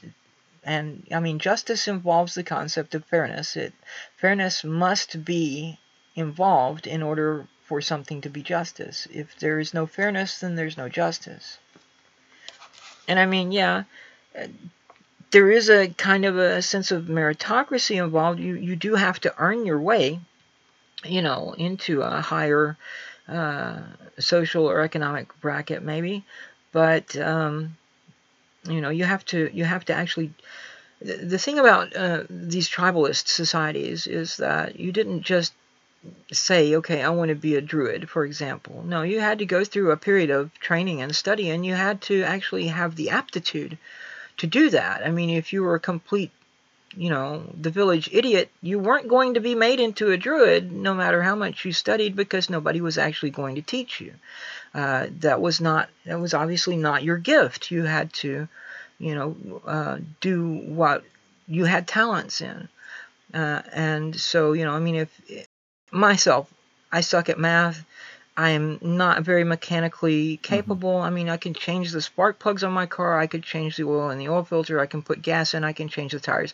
That's about the extent of what I know about auto mechanics, And so, but it's not just that I don't really have much interest in it. It's also that I don't really have much skill even when I try to have an interest in it. So, I mean, there are things that a person can do, and there are things that a person can't do, just kind of innately. I mean, you can study and kind of improve your chances of being able to do something, but may not be very successful at improving your chances because people are different, and that was how social classes originally were arranged. It wasn't about who has more money or whatever. It was about what kind of work do you do?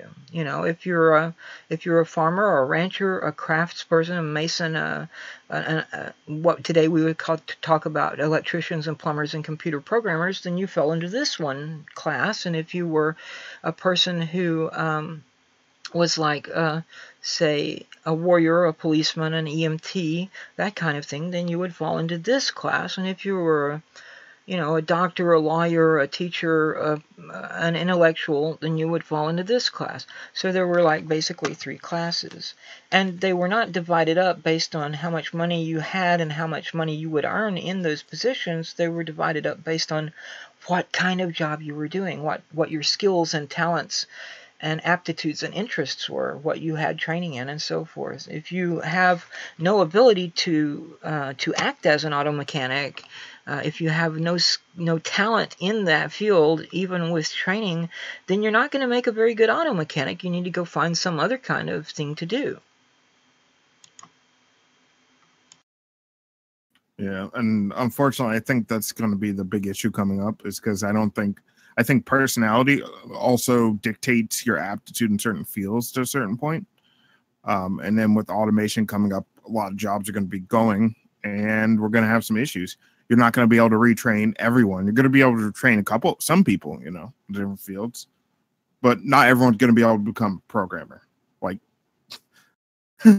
programmers hate programming. Like, you think you can get, like, people are saying, oh yeah, we can make the whole populace programmers. I'm just like, nah, it's not going to work. Yeah, that's not really realistic. I mean, yeah, people do have different, people. I mean, it's not just a question of talent, even. I mean, sure, you can go and get training in something, and maybe you can learn how to do it, but if you don't have an interest in that something, why would you want to do it in the first place? So why would you go and get the training? And people have different interests. I love history. I love languages, you know, and as a result of that, I got involved in philosophy and through that logic. And logic is about language more than anything else. It's been described as a calculus of language. There are people who will say, well, logic is just mathematics. No. Because mathematics deals with numbers and logic deals with language.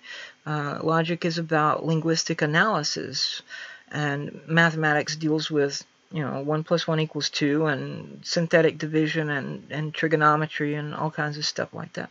So, I mean, there's similar sort of method that's used, but they're dealing with two very different fields of stuff.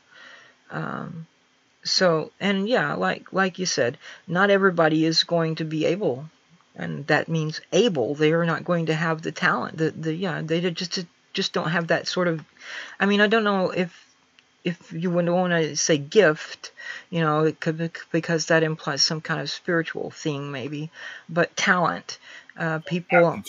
Yeah, people have an innate kind of predisposition towards certain things and have a predisposition away from other things.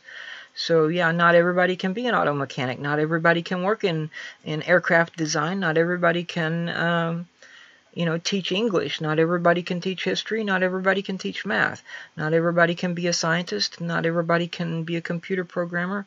It's just a question of not only training, but also skill and also interest. So, I mean, if you have no interest, no training, and no skill in a particular field, obviously you can't work in that field, right? Yeah. So, yeah, I don't think that a social class needs to be done away with, and I don't think it's even possible. I think there will always be social classes. As far as economic classes, yeah, for the foreseeable future, those are going to continue to exist, and I don't think they're necessarily bad. I think we would have to get to a post-scarcity economy, and how that would be accomplished is anybody's guess. I mean, you do have the thing I actually have a few ideas, because I've been looking into this. One big thing that they're looking at is how we're harvesting resources. One of the big issues is we have a ton of resources on the planet. Because I used to live in Utah, which is and in Utah there's a place called the Bingham Mine, is the biggest open mine in the world. So, you know, it literally takes like almost half an hour to drive from the edge of this mine to get to the production, you know, facility in the center, then go down under the ground into this mine. So this mine is absolutely huge, but because this mine, everything around this mine, the value just drops. It's awful. So most places were like, well, we see what happened there. We don't want this to happen here. So they banned mines from happening. And then the U.S. government also, one of the big reasons they started doing national parks was to stop them from opening up mines. Pretty much every national park is on top of oil resources, you know, different resources. And that was one of the reasons. They also were like, okay, well, there is resources in the oceans. Unfortunately, you know, we have an issue with pressure crushing things like a can, you know. So a lot of the resources in the ocean are completely unviable, and we can't dig for them. So they came up with the last one. They're like, what can we do? You know what? We can mine asteroids. Just like what, a year and a half, 2 years back, we had a guy land a drone on an asteroid. So you know, it is viable. Like we can actually do it. We can, once we can start mining asteroids, a lot of our resource problems will actually probably go away. So. Hi. Hello. Hello, Ryan, and welcome to the stream. We've been going for, what, 3.5 hours or so now. So, I mean, we'll probably be ending before too much longer, but we are going to keep talking until we have nothing to talk about anymore, I guess. So, probably another 30 minutes at most. I guess, or maybe you can just try to go for the full 8 hours and play some classic jazz music in the background. Yeah. Yeah.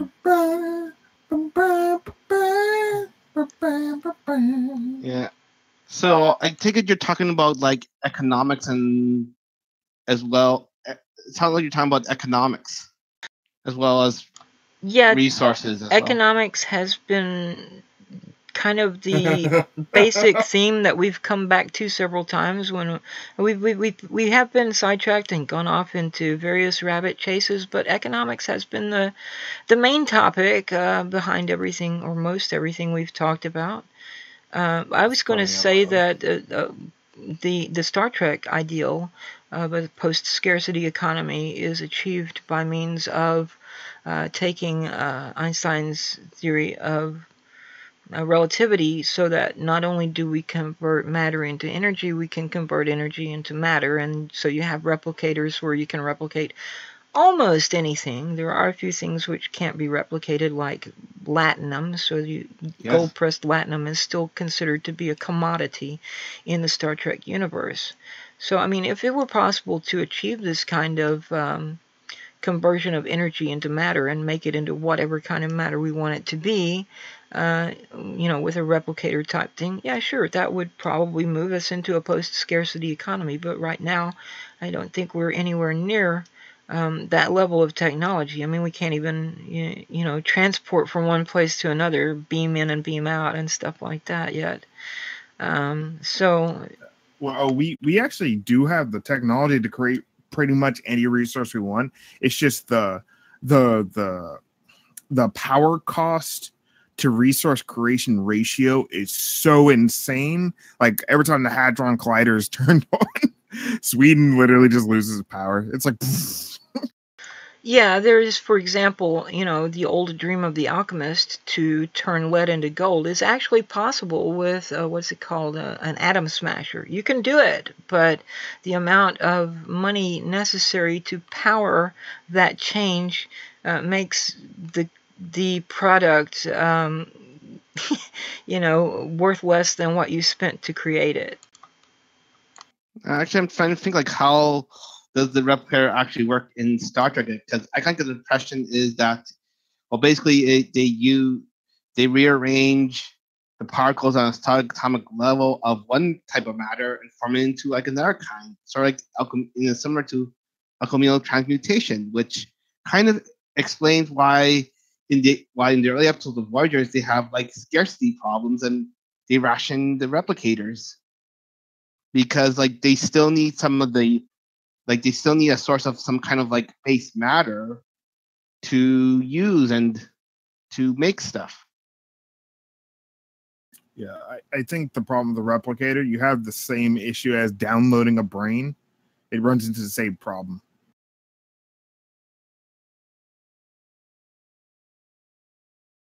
Well, you definitely have Dr. McCoy throughout the original series and the movies. He was very uncomfortable with the idea of getting in the transporter because he didn't believe that it was still going to be him when he came out of the transporter, right? How do you know that that's really me?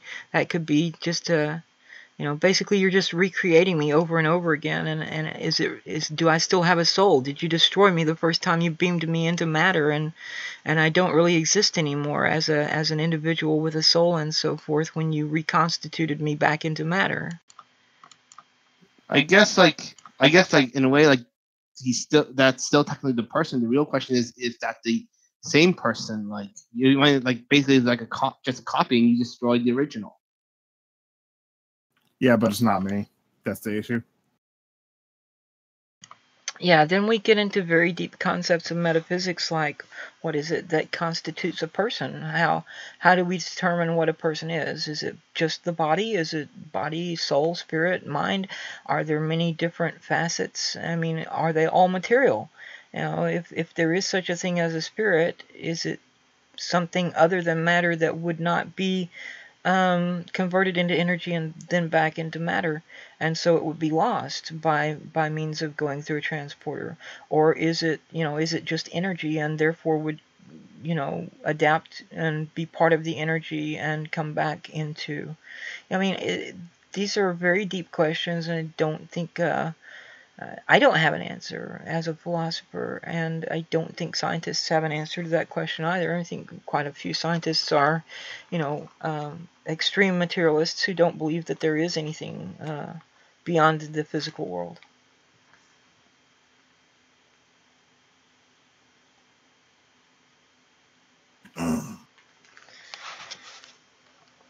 And then we can get into discussions of brain theory, which is B-R-A-N-E, short for membrane, which is a type of cosmology theory that goes beyond string theory, so that with brain theory it's possible for alternate universes or alternate dimensions to exist that we are unable to see because they exist parallel to our own but don't intersect with our own at any point.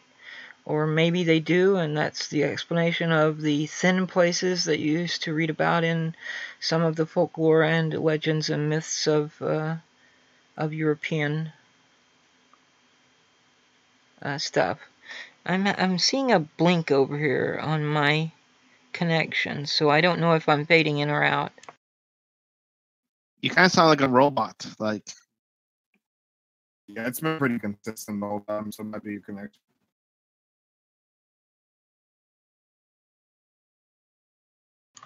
Is this any better? A little. Okay. Just a little, yeah. Well, the thing, it was bouncing back and forth between yellow and red, so I think I was kind of partially disconnecting there for a bit. But it's green at the moment. According to the encoder, we've been going for 3 hours and 44 minutes. So, I mean, I would have liked to have you in here for a longer period of time, Ryan, but I think it's probably time for us to shut. Yeah, I'm blinking back and forth again, so I don't know what's going on with my connection. I've had quite a bit of issue with it over the past few nights, where it would drop down to 3G for no explanation, for no apparent reason, I mean. So I don't know. I think maybe it would be a good idea to end the stream at this point. Yeah. Okay. Well, thank you for having me. I'm sorry it wasn't that cordial earlier. I tried to not be, Yeah, that's okay. I had to mute Mycroft at a certain point because it was obvious that he was very intoxicated. He started slurring his words and everything, and he was not observing the rules of polite discourse and so forth. So, I didn't have anything at all against Mycroft. I consider him a friend. But at a certain point, my patience ends. And so I did mute him a couple of times. The second time, I didn't unmute him because by that point in time, he was in fact slurring his words, and I'm amazed he seems to still be conscious because he's been posting stuff in the Discord and sending me PMs and stuff, but he hasn't said anything about having been muted or leaving the stream, so I don't. But yeah, he might not have realized it. Let's be honest, because I thought he was high at first. Yeah, apparently he was quite intoxicated. I mean, I've been intoxicated on streams myself, but I don't think I've ever gotten to the point where I was becoming unintelligible in my speech. Smashmurd? Yeah, smashmurd. Completely plastic. Yeah, he sometimes gets drunk on the open house as well. Yeah. Yeah. Well, all right. Well, I want to thank you all and the people who were here earlier for coming and hopping into the stream and talking with me, and maybe we can do it again sometime. Maybe some of those who were in the stream earlier and didn't speak much because some of us were kind of dominating the conversation would be able to come back at another point in time when it would be just them and myself. And so, yeah. Maybe we could have more of a conversation with them at that point in time. But anyway, this has been Operation Midnight Climax, a production of Republic News. And until next time, everyone who might still be watching, have fun, but stay safe. For Republic News, this is Liviana